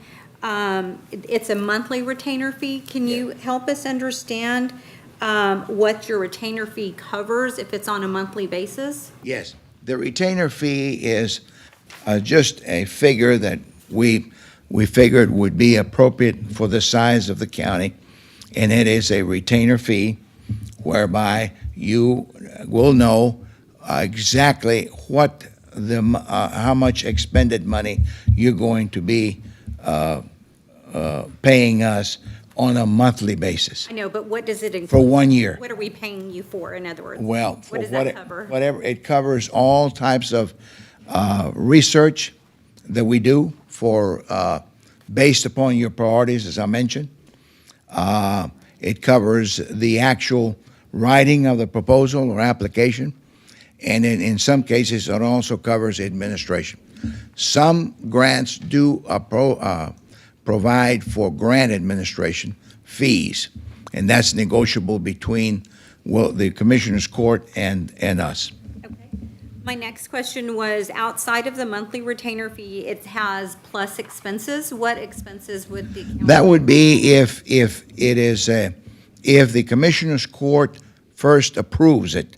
We won't do any other expenses unless the Commissioners Court, in this case, approves us going to Austin, before state agencies or going to DC to purposes of meeting with federal agencies. Okay, so additional expenses would be like travel? Mostly. All right. And then, two more questions. You mentioned about matching to our county's priorities, meeting with us to determine what our priorities are. Does this mean that your monthly retainer would include, and you briefly touched on this, on researching? So if we tell you, you know what, we want infrastructure grants, we want road and bridge grants, and then we just turn it over to you, and you guys are gonna do all of the research and then come back to the county, come back to my office and say, this is what we found, we believe Wilson County is eligible, do you want us to proceed? That's basically the gist of it, yes. Okay, so In some cases, we've tried to find out whether or not you first are eligible. right, And then if there, that's the legwork that you do. yeah, and then if it's eligible, we bring it to you and say, these are your options based upon your priorities. Okay, And then you decide, the client decides, which of these priorities you want us to pursue further. okay, got it. And then my last question, you mentioned about administration of the grant, what does that include? Well, a lot of grants, most of them. Besides grant writing, I guess, Yeah. 'cause that's what Yeah, that's what we're really looking for. a lot of the grants require reporting Mhm. and performances and assurances and other type of requirements that are built into their regulations. So we attempt to try to find out what those are and then be able to be in compliance so that at the end of the day, you don't have any, for instance, audit findings where you have to pay back your money because you didn't spend it correctly in accordance to the rules and regulations of that particular grant. You know, that type of thing. Is that a requirement of your services that you administer the reporting? No. Okay. It's an option that you have. Okay. But we do recommend that at least we have an opportunity to assist the county staff, in this case, to try to make sure that we are in compliance. Sure. That's all I have, Judge. One of our big challenges, I guess, you probably heard us discuss earlier, was we need help with economic development. Can you tell us, have you worked on any economic development type grants or? Yes, sir. In fact, we represent two specific economic development corporations. One of them is the City of FAR Economic Development Corporation, and the other one is the City of San Juan Economic Development Corporation. As you all know, most counties and most cities have EDCs, what they call EDCs. They're creatures of the state, and they receive an amount of sales tax revenue to be able to create and promote economic development. We try to use that means by attaching and being able to cooperate with EDA, for instance, which is the Economic Development Agency under USDA, under U.S. Department of Commerce. We try to do the same thing with the Governor's Office for Economic Development, and we try to cooperate with them and meet with them. We also try to set up meetings for you all, in some cases, when it is required with those people. But we do provide some economic development activity and be able to try to assist you in generating that type of economic development atmosphere that you need to create jobs and but it requires sometimes infrastructure. And a lot of times, most cities, most counties do not have the money for infrastructure, so this is where some of the grant money comes in. And Paco, would you like to mention anything relative to that? No, just right off the bat, I'm kind of the rural guy of the bunch, but I've worked with rural communities since 1979, which that's my age. You can tell what my age is. But the way I look at it for Wilson County, and we've had some investments in the past with the city of Floresville, is that we've got two phases here, or two levels that we look at. We look at the countywide, and that's the county judge and his associates and what the vision is for the county. And then we have the precincts for the commissioners and what you want to do in your particular precincts. And there are, as far as USDA is concerned, I mean, we've got 42 different programs that I know of at this point in time. Excuse me. And we can build, under USDA, you can build a small rural town from the ground up. Actually, the way the congressman says, from below the ground and up. But there are funds available in the forms of loans and grants to assist rural communities in public safety, public service, public health, rural utilities, be it water, wastewater, solid waste, drainage, rural housing, be it multifamily housing, single-family housing, housing preservation, and essential community facilities, which we can help with courthouses, fire stations, EMS, sheriff's departments, you name it.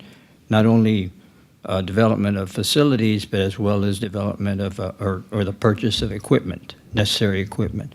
So what we normally did, and when I was your state director, is we ask communities, you know, what's on your bucket list? What is it what is your vision? If you don't have a strategic plan, what is it that you're looking for in the form of financial assistance to get to where you want to be, to get you to the 21st century and beyond?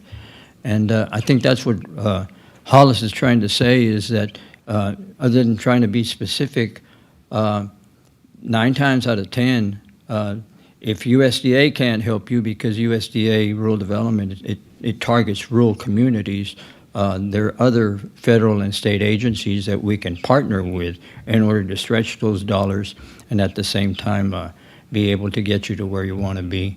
So, you know, we have a lot of capabilities, and we normally sit down with the client and determine what's the which best direction to take and to go from there.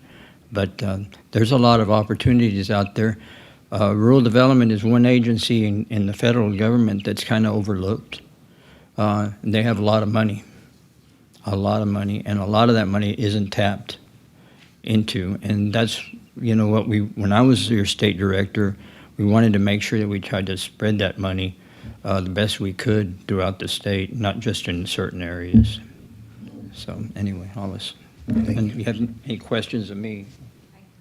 Go ahead. One more question, Mr. Rutledge. Is there a limit on the number of grants that you or your staff could write during the month for us? I mean, That is, we had all 4 commissioners that said had a priority and a grant became available. Could you potentially write? we normally try to visit with a client first, find out what their priorities are.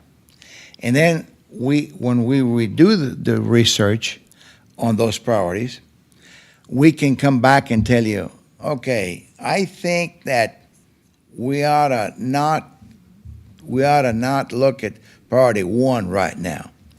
But maybe priority 3 would be a better opportunity for you all to get some grant money. And it could be in numerous amounts of grants, whether it's state grants, whether it's federal grants, whether it's foundation. Let me give you an example. The city of Mission, for instance, that we represent, the city manager came and he says, well, Hollis, we need a tennis court. So we went out and we said, and he says, we've set aside about $500,000 for another park, but we need a full-size tennis court. So we went out and we came back and we said, City of Mission, we have a foundation for a wellness program called the Legacy. That's for the Rio Grande Valley, not here. And we apply, and I said, I think we ought to apply for that funding for this particular park. Then I said, we said, I think we ought to also apply to the Texas Parks and Wildlife for this funding. So long story short, we were able to get some foundation money, we were able to get some state money, and we were able to get some local money to make a project happen. So those are things that we go through in the thinking process as we go through those priorities. And the question is whether we're limited to the amount of grants. No, it depends on your priorities and your want list. Yeah. So if you're working with us, do you let us know when grants become available? That Yes. Oh, you want to? We will let you know. We keep kind of tabs on what grants are available from each of the different agencies and foundations. And we can, a lot of the time what we end up doing is sending kind of a list of the ones that are available, you know, coming up within the next month or two, and what applications based on y'all's interests that we think would be the most viable options, as well as, you know, these are other options, but we think that these may be the best for whatever project it is y'all are working on. And I think that's really helpful, honestly, that I've seen with our clients, is having that list. And it's an ongoing, it's kind of a live document where we keep track of which ones are coming up. We'll tell you, you know, these are the ones we think would be best. We get the go-ahead from y'all, whether or not we apply for it this time, next, you know, the next cycle, what have you. And then whether or not you guys end up getting the grant, like Hollis has said, we're able to help you guys kind of guide you through spending the money if you have questions about whether something is eligible based on that grant or not. Which I know, because I work a lot with the administration side of it. That's been really helpful for a lot of our clients, because they don't have a whole lot of time to go search through all of the documents that you need to search through to see if something is eligible for purchase through a grant, so. Thank you. So, On average, how many grants are you working on a month for one client?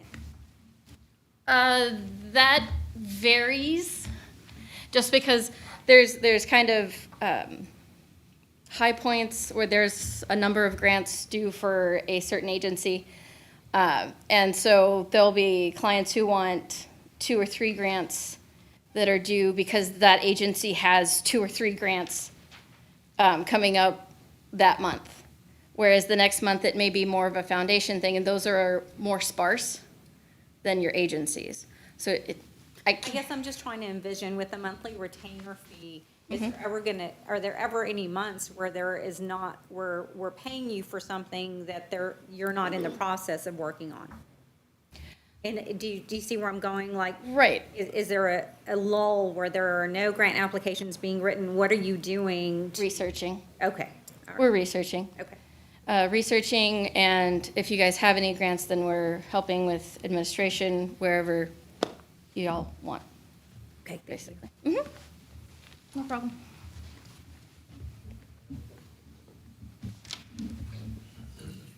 Thank you for your thank presentation. you so much for giving us the opportunity to present. Thank you. Thank you. Thank you. Thank you. Thank you. Thank you. We have some extra here, bios if they all need any more, even though we sent them to Rachel, but. Yeah, if you'll leave them downstairs, Mr. Okay. I wanted to see if maybe you have a sample of writing. If you could send that to us as well, that would be helpful. Yeah, do you have a business card? I have it downstairs. I can grab one for you. Thank you. Here, let me, well. Or you can send it to the judge and he'll Okay. get it to me. All right, will do. Thank you. Thank you very much. Okay, item 9B, we have a presentation by Grant Works from Mr. Michael Sledge and Miss Margaret Harden.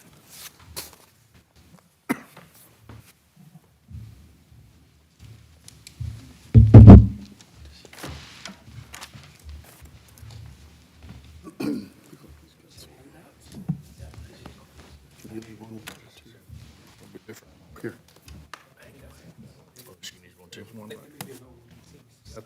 That's the one that you left with me the last. It is? Yes. Thank you. Thank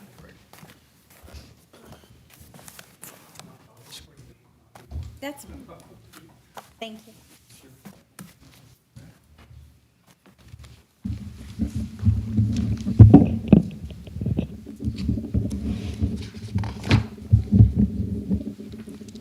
Ready?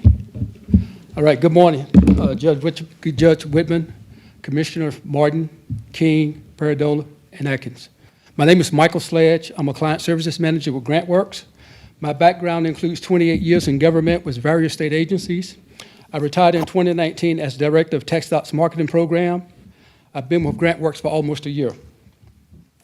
I'm joined today by Margaret Harden, who's the Senior Client Services Manager at GrantWorks. Margaret has 31 years of experience in grants management. Thank you for allowing us to visit with you today. To be respectful of your time, we will do our best to keep the presentation to the allotted 30 minutes. I want to give you a high-level overview of who we are and what we do. We will make every attempt to answer any questions that you might have, and as I walk you through some various handouts. In the banner that you have, it includes several handouts. We will spend some time discussing the handout on the right of the binder titled GrantWorks. This material is yours to keep. The document is being updated due to constant changes at the state and federal level. GrantWorks was founded in 1979 in Texas with offices across the state of Texas. We have been in business for 43 years. We specialize in grants management and administration. We have assisted in over 450 county and city procurements in disaster recovery, mitigation, resilience, and community development programs. We have a team of over 400 experts and specialists across a broad range of topics. Most staff hold professional licenses and additional certifications. We're a complete service provider in that we can handle all of your grants management needs. If you will go to the next page in your packet. While this chart says that we have 12 fully staffed divisions, GrantWorks actually has 15 fully staffed divisions. And as I said, this document is being updated. And across this range of divisions, we have community development, applications development, housing, planning, hazards mitigation, disaster recovery, buyouts and acquisition, economic development, and client services, just to kind of give you a flavor for the types of divisions that we have within the organization. Next page, please. GrantWorks has experience working at the national and local levels. At the national level, we have worked with the Department of Housing and Urban Development, FEMA, the U.S. Treasury, and Department of Agriculture, just to give you an idea of the flavor. Next page. On the state level, we have worked with Texas Department of Agriculture, Texas General Land Office, Texas Parks and Wildlife, Texas Department of Transportation, Texas Department of Housing and Community Affairs, Texas Division of Emergency Management, Texas Water Development Board, Texas Comptroller. So again, a very broad range of state agencies that we have partnered with. Next page, please. GrantWorks knows Texas. GrantWorks was born and raised in Texas. We have worked in every corner of the state supporting local governments interested in pursuing grant opportunities. The state of Texas is also broken into councils of governments, and 24 councils of governments make up our state. GrantWorks has staff assigned to support every county and city within these COGs across the state. These staff also serve as your contact regarding questions about grants for which you may be interested. Simply looking at the green portion of the map, you can see our reach is extensive. We take this to mean that our communities trust working with GrantWorks. Next page. GrantWorks work capacity to perform. We have managed over $7 billion in projects across Texas, including over 2,000 community development block grants.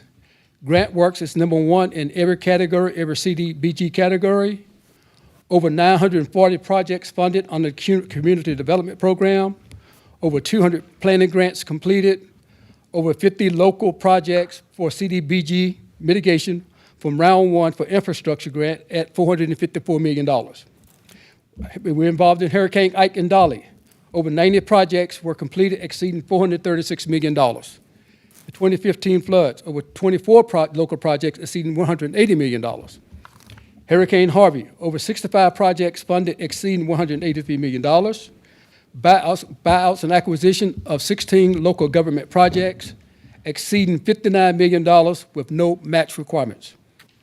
Over $70 million in hazard mitigation plan, over $2.4 million to write hazard mitigation plan, over 67 grants through TxDOT's County Transportation and Infrastructure Fund, and also Texas Home Program. 660 contracts awarded to cities, counties, and nonprofits, and over 3,300 substandard houses rehabilitated and or replaced. And again, the document inside that you're looking at right now has more detailed information on some of these other areas for which GrantWorks has been involved.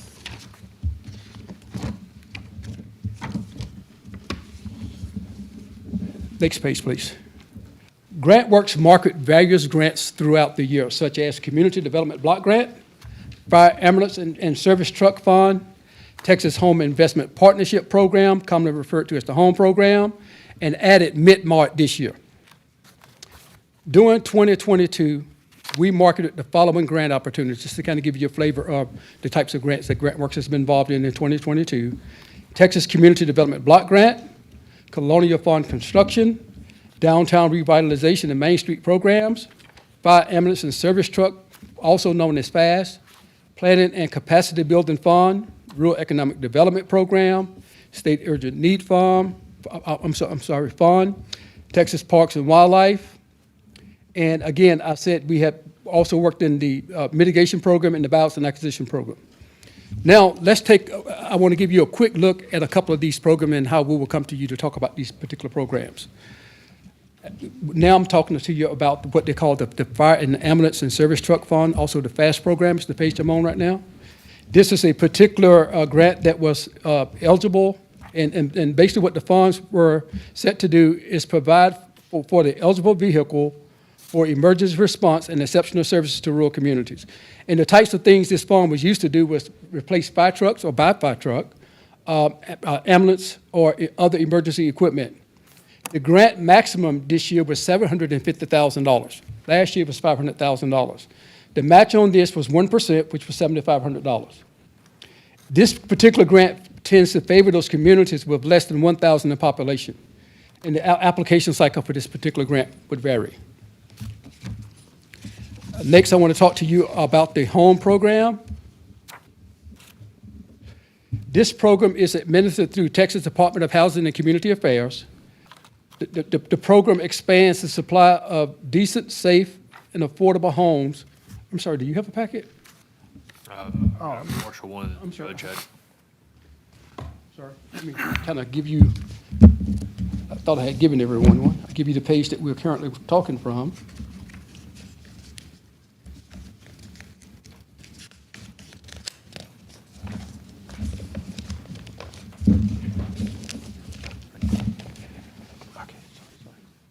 That's the whole packet. Sorry about that. So again, back to the HOME program, and I have you on the page where I'm talking about that right now. So again, like I said, the program is administered through Texas Department of Housing and Community Affairs. The program expands the supply of decent, safe, and affordable homes. Eligible entities include local governments, public housing authorities, local mental health authorities, nonprofit and for-profit entities that provide affordable housing to lower-income families. Funding is available on a first-come, first-served basis, uses a reservation system with up to 10 homes in the program at one time. The homeowner agrees to live in the home once it's been rebuilt for 5 to 15 years after the house is complete. It includes site-built and manufactured homes. There's a cash reserve that's required with this particular program of $40,000, but that money is paid back out of the program funds. The match is based on the population, and this program comes at no cost to the homeowner. And those entities who have partnered with GrantWorks in this program over the years, 660 contracts awarded to cities and counties and nonprofits, and over 33 homes, substandard houses were rehabilitated or replaced under this program. The next, we're going to talk about the Community Development Fund. The Community Development Fund is the largest category in the Texas CDBG program. It's available on a biannual basis. Funding is competitive within the 24 state councils of government. The regions select priority types. Most funds are used for public facilities. A unified scoring committee develops statewide objectives and scoring factors such as match and previous funding.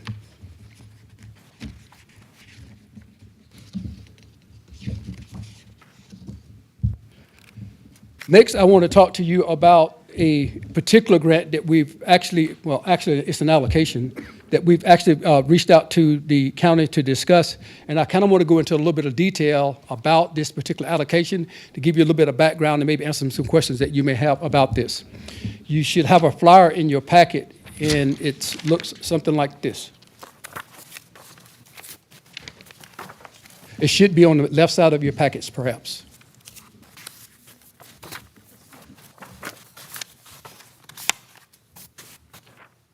So what this is, like I said, I want to mention another type of allocation that's scheduled to come to Wilson County. Wilson County is scheduled to receive a mitigation allocation. We've seen this number go from $1,287,400 more recently to $1,322,030. This allocation is available through ACOG, and I want to spend a few minutes, like I said, walking you through kind of what this means. Wilson County will need to go through the RFP, RFQ process, must select an administrative service provider to assist with the allocation and project management as required by 2 CFR Part 200 for federal grants fund. To start the process, the county will give authorization to county staff to move forward with the allocation. The county does not have to complete for this funding, it will be coming to you. So, in trying to give you a little bit more background on this particular allocation, one of the things that you may ask is, where did this funding come from? Well, it came from HUD.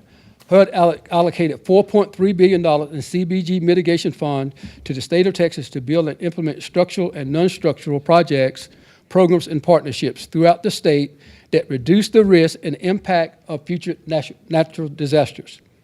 These funds were allocated to Texas to address needs resulting from Hurricane Harvey and the 2015-2016 flood disaster events. What is the allocation for Alamo County Council of Governments?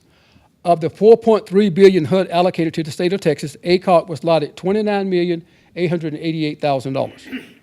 What is the allocation for Wilson County?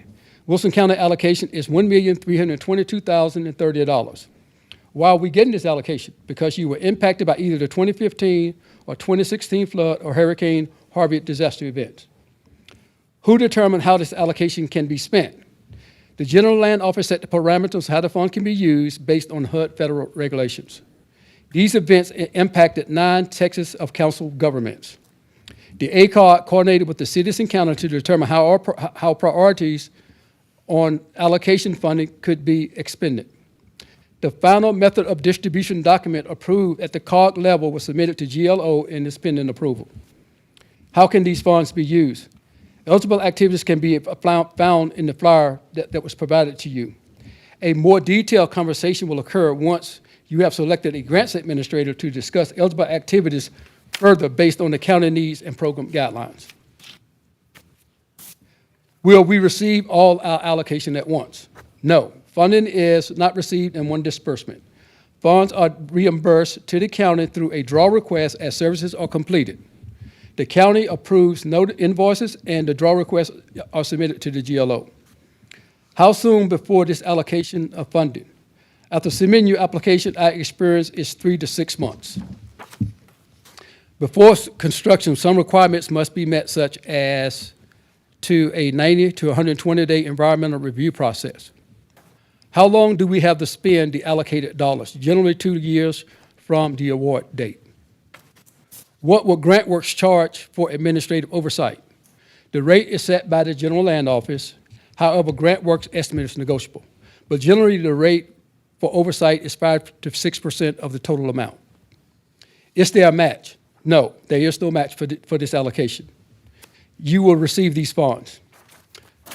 What is the application deadline? The GLO sets the deadline. Once the COG method of distribution is approved by GLO, communities will have approximately 90 days from the date the MARC was approved to submit the application. What does authorization of the RFP means? The Commissioner's Court will be given approval to county staff to move forward with the hiring process of a grants administrator and engineer. These funds include preparing the application and managing the project once funded. GrantWorks does not charge an application fee. However, payments to the engineer and the grants administrator will be based on the work completed and approved by the county.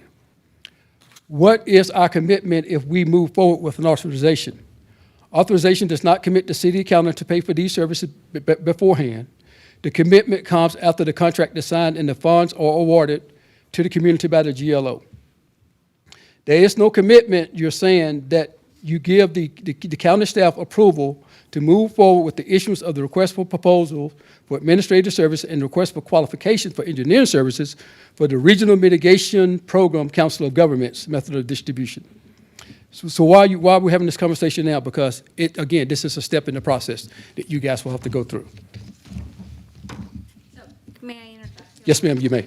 So just for clarification, the court has already signed their letter of intent for that particular project, and there is no requirement for us to hire a grant administrator, is that correct? Is that correct? There's no requirement. Correct. Yeah. I'm just making sure that the court is aware that is the ACOG. We discussed it. That we approved. Voted on it 2 meetings ago? Correct. Yeah. Thank you. Why partner with GrantWorks?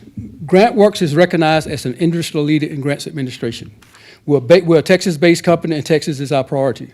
We are really good at pre-scoring. We try to gauge upfront your competitiveness on various grants.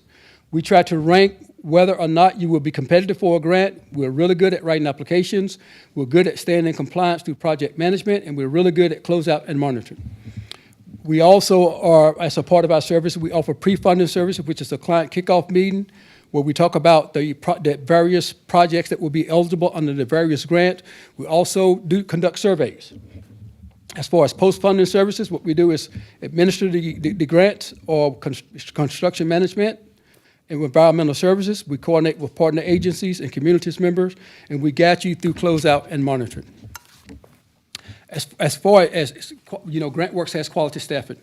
We believe in hiring the very best. Our size is a part of our strength. It shows our success and our commitment to Texas. Over 400 employees that include project manager, survey specialist, client services, labor standards, environmental review.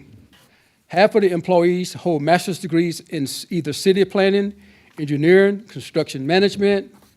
More than a dozen joined GrantWorks after successful careers in state and local governments. We also have the former state director over the Community Development Block Grant Program who works for GrantWorks. We also have an individual named John Zakin, who's a nationally recognized economic development expert. What does this mean for you? It means that you don't have to wait in long lines for someone from Washington, D.C. to tell you whether something is eligible for a grant. You can talk directly to experts, and you can be a part of the conversation firsthand. You get to hear firsthand the same information that we're hearing regarding your questions.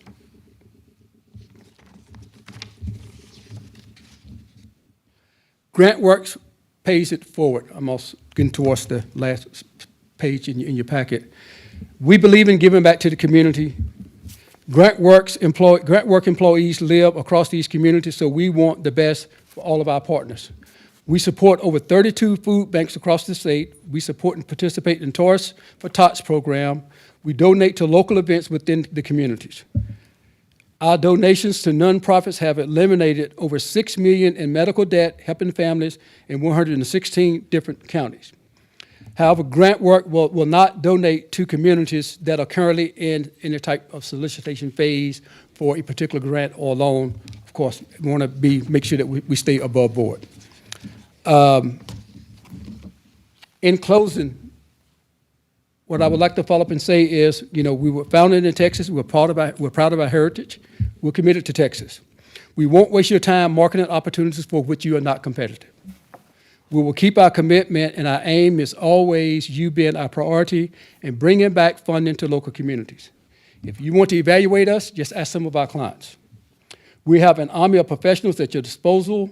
We don't want, like I said, we don't want to wait for some organization to answer questions regarding grant, because many of our employees have worked in organizations where they oversaw or managed the area in which they currently work at GrantWorks.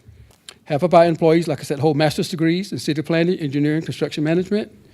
This is to our and your benefit because we know how to work within the system. And now I'm open to questions. I know I went through that kind of fast, but I'm from North Carolina, so we have this tendency to talk pretty fast over there. Well, I'll ask you the same question. So what can you do and how can you help us move forward with economic development? Help us through the process. What do we need to do? Well, one of the things that I would first say is, we hired John Zakin, who is an expert in many of these areas. One of the things I would do is, the first thing I would do is come to you and find out what your needs are first. Once I find out what your needs are, I will go back and talk to staff at GrantWorks. And as a part of that, I will be researching the various grants out there based on what you tell me your needs are. And at some point, we will get on the phone with those experts so you can talk to them directly without me feeding you that information third hand. Because being with the company for a year, I may say something that may not be right, and I want to make sure that I'm getting you guys accurate and on this information up front. So along with that note, then, if we engage services with GrantWorks, is there a dedicated staff or a dedicated person that would be solely dedicated to Wilson County that would be our liaison throughout the entire process for a year or whatever the agreement would be? Is that a trick question? No, I get what you're saying. So I'd like to hear more about the development of the relationship between GrantWorks and the county, but outside of your experience. So the good thing is, if you got something that you want to gripe about or something not going right, the first person you will call is me, right? Because I will be the person that will be able to connect with the people at GrantWorks. Now, if we were to partner together and say you guys have 2 or 3 grants that you're working on, well, one may be an economic development, one may be community development block grant. Well, more than likely, there's going to be a different person working on those. But it's not going to be 20 or 30 different people. You're going to have one person depending on that grant. And again, it's a ongoing, continuous conversation with us. It's not that we just kind of go off and hear what your needs are and we do this application, because the thing about it is these applications take time to fill out. And remember, you've been competitive with others. And we want to put, obviously, our best foot forward. I wanted to ask, going back, you mentioned about asking what our priorities are and then, again, matching to our priorities.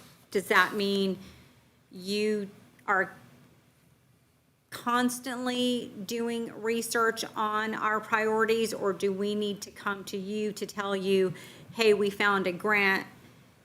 Is the county going to be responsible for doing the research on grants that we believe we're eligible for and then turn it over to GrantWorks to administrate? Well, first, I'd say it's a partnership.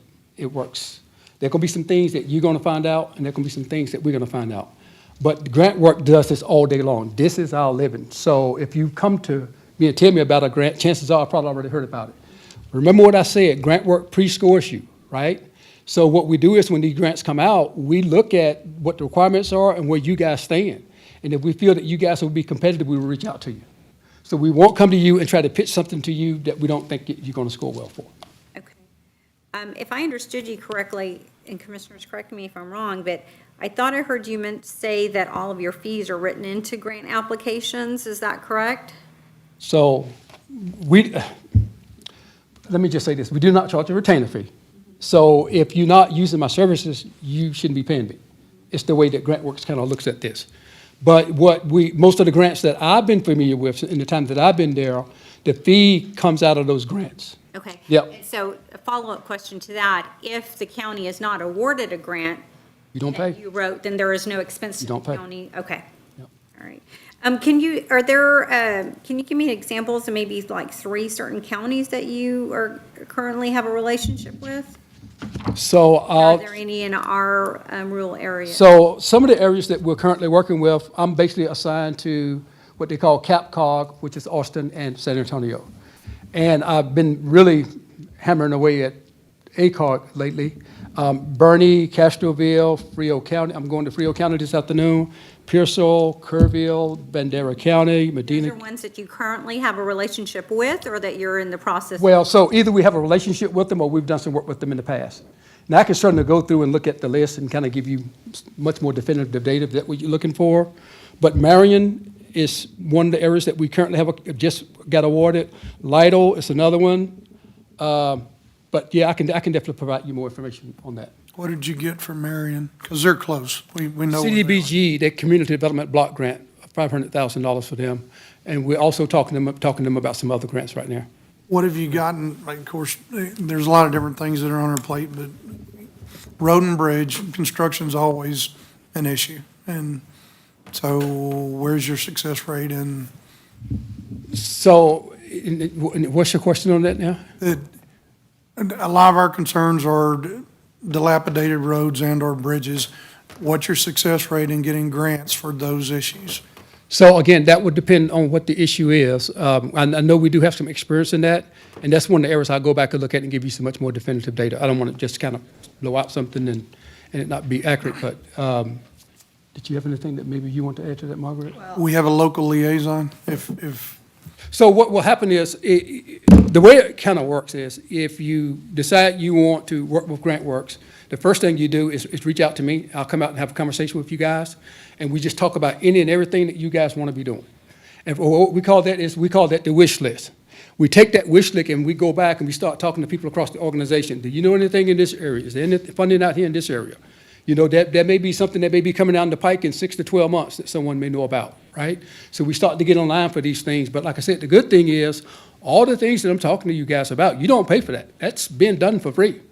So, I mean, it's wise, I think, to kind of move forward and have that conversation with us. And then from that, you know, from that list that you guys may have 20 or 30 things, I may say, what's your top 3 priorities?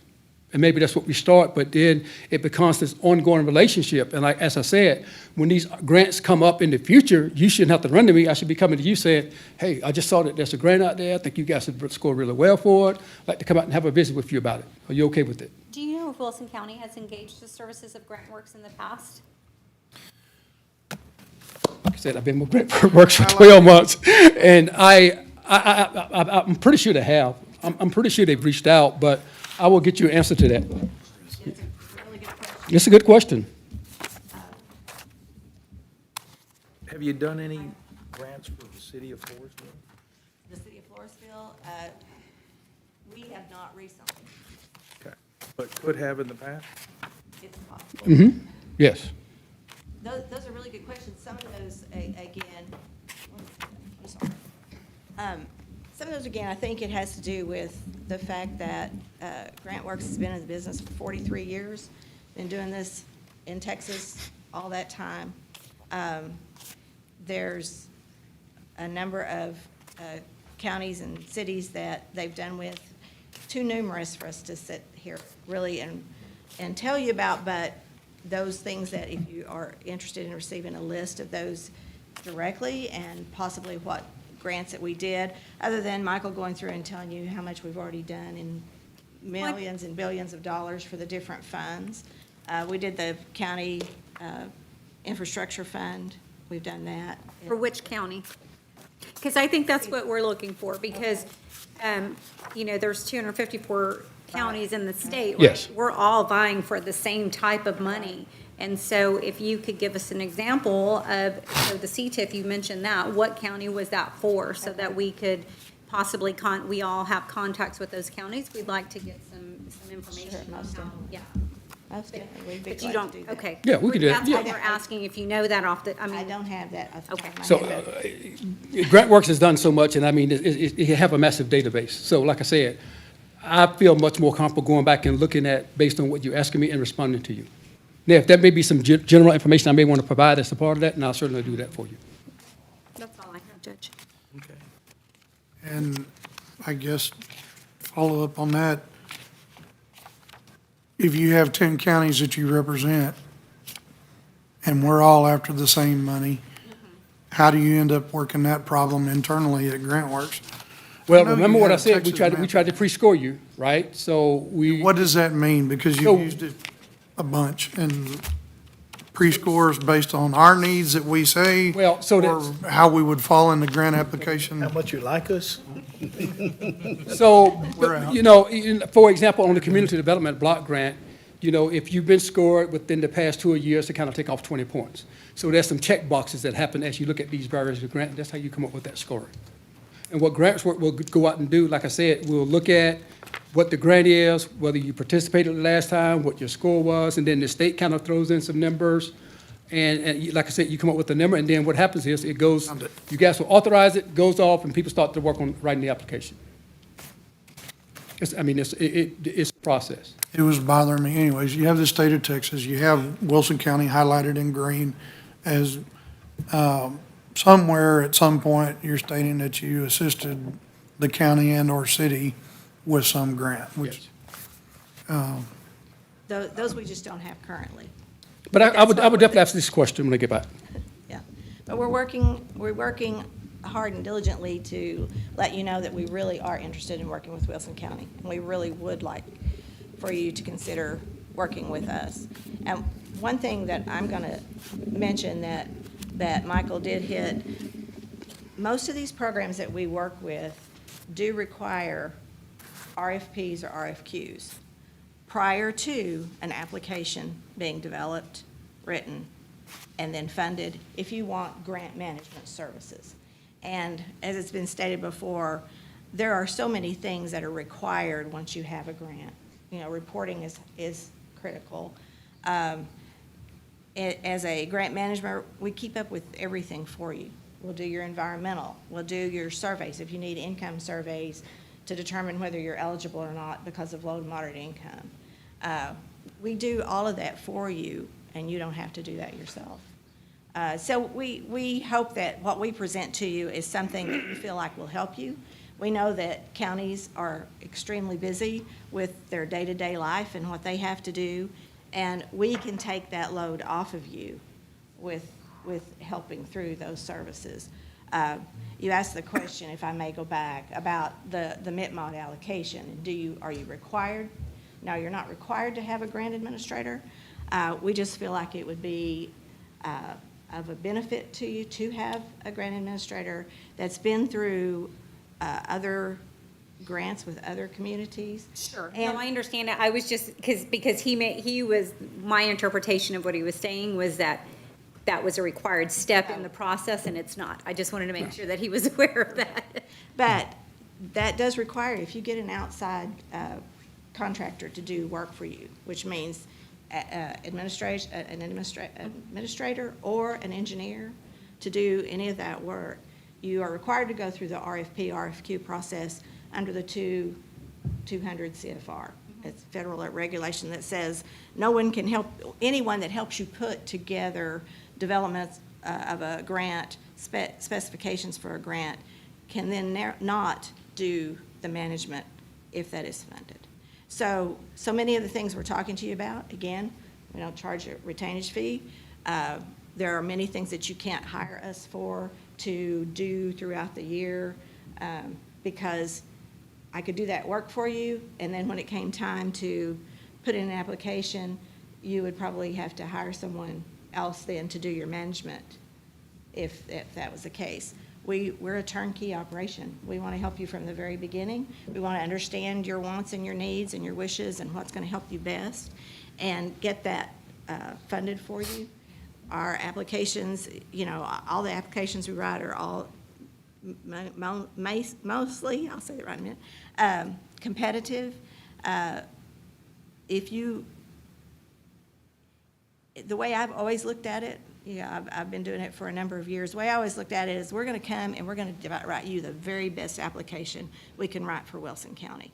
We want to get you the highest score that you can get to see that you get the money that you need so you can do the project that you need. And that's how I feel about the competitiveness with other entities. We're going to do that for you. We're going to do the best. But we pre-score. We go through what the scoring requirements are for each grant.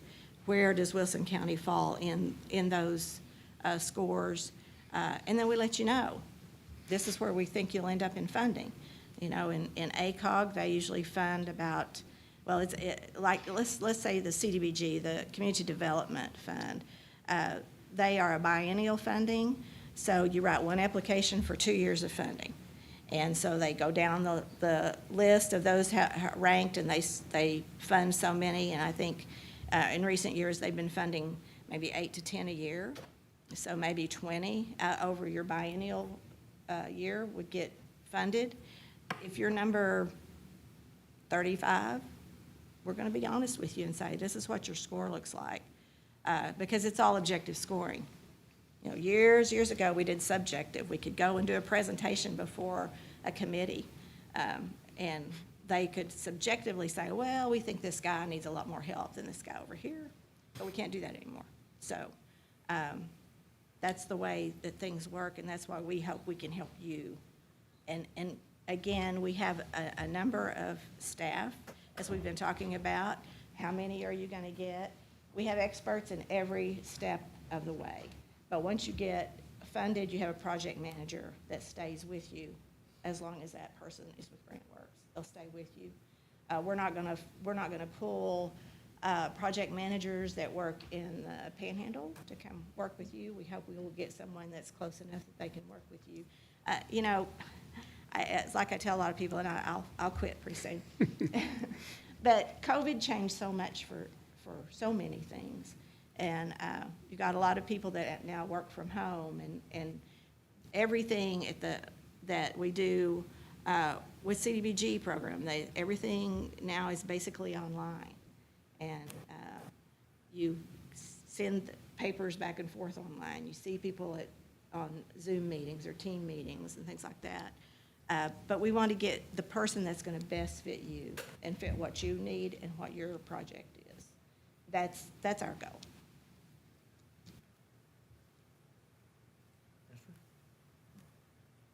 Thank you very much. Great. Thank you. And I'll research those questions and get you guys an answer back that we talked about. Thank you. Commissioners, we have one presentation left on grant writing, and it's on, so that, I mean, we can do it now, and that's be the end of our regular meeting. Okay.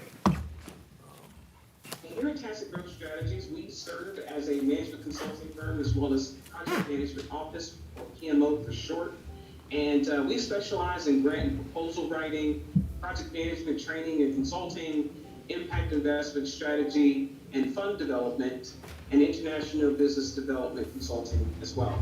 We manage a portfolio of government contracts, and we pride ourselves on being an equal opportunity employer.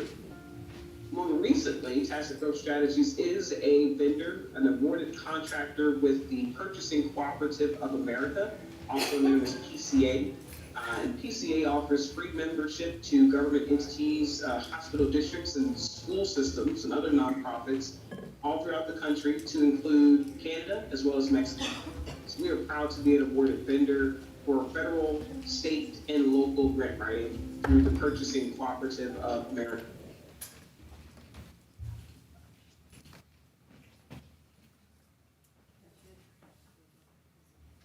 Their program.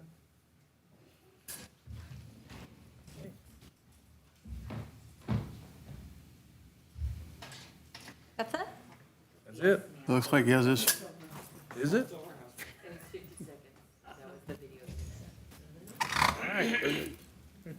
long it took you to walk around the court. Sorry, Hawkins. Yeah. I tried. Okay. So, can you do a 440? Not anymore. Okay, I think that pretty much concludes our agenda items on today's Commissioners' Court. Entertain a motion to adjourn. Make a motion to adjourn. Second. Motion to adjourn made by Commissioner King, seconded by Commissioner Martin. All those in favor say aye. Aye. All against? Motion passes. It is now 11:28 a.m. Okay. We're adjourned.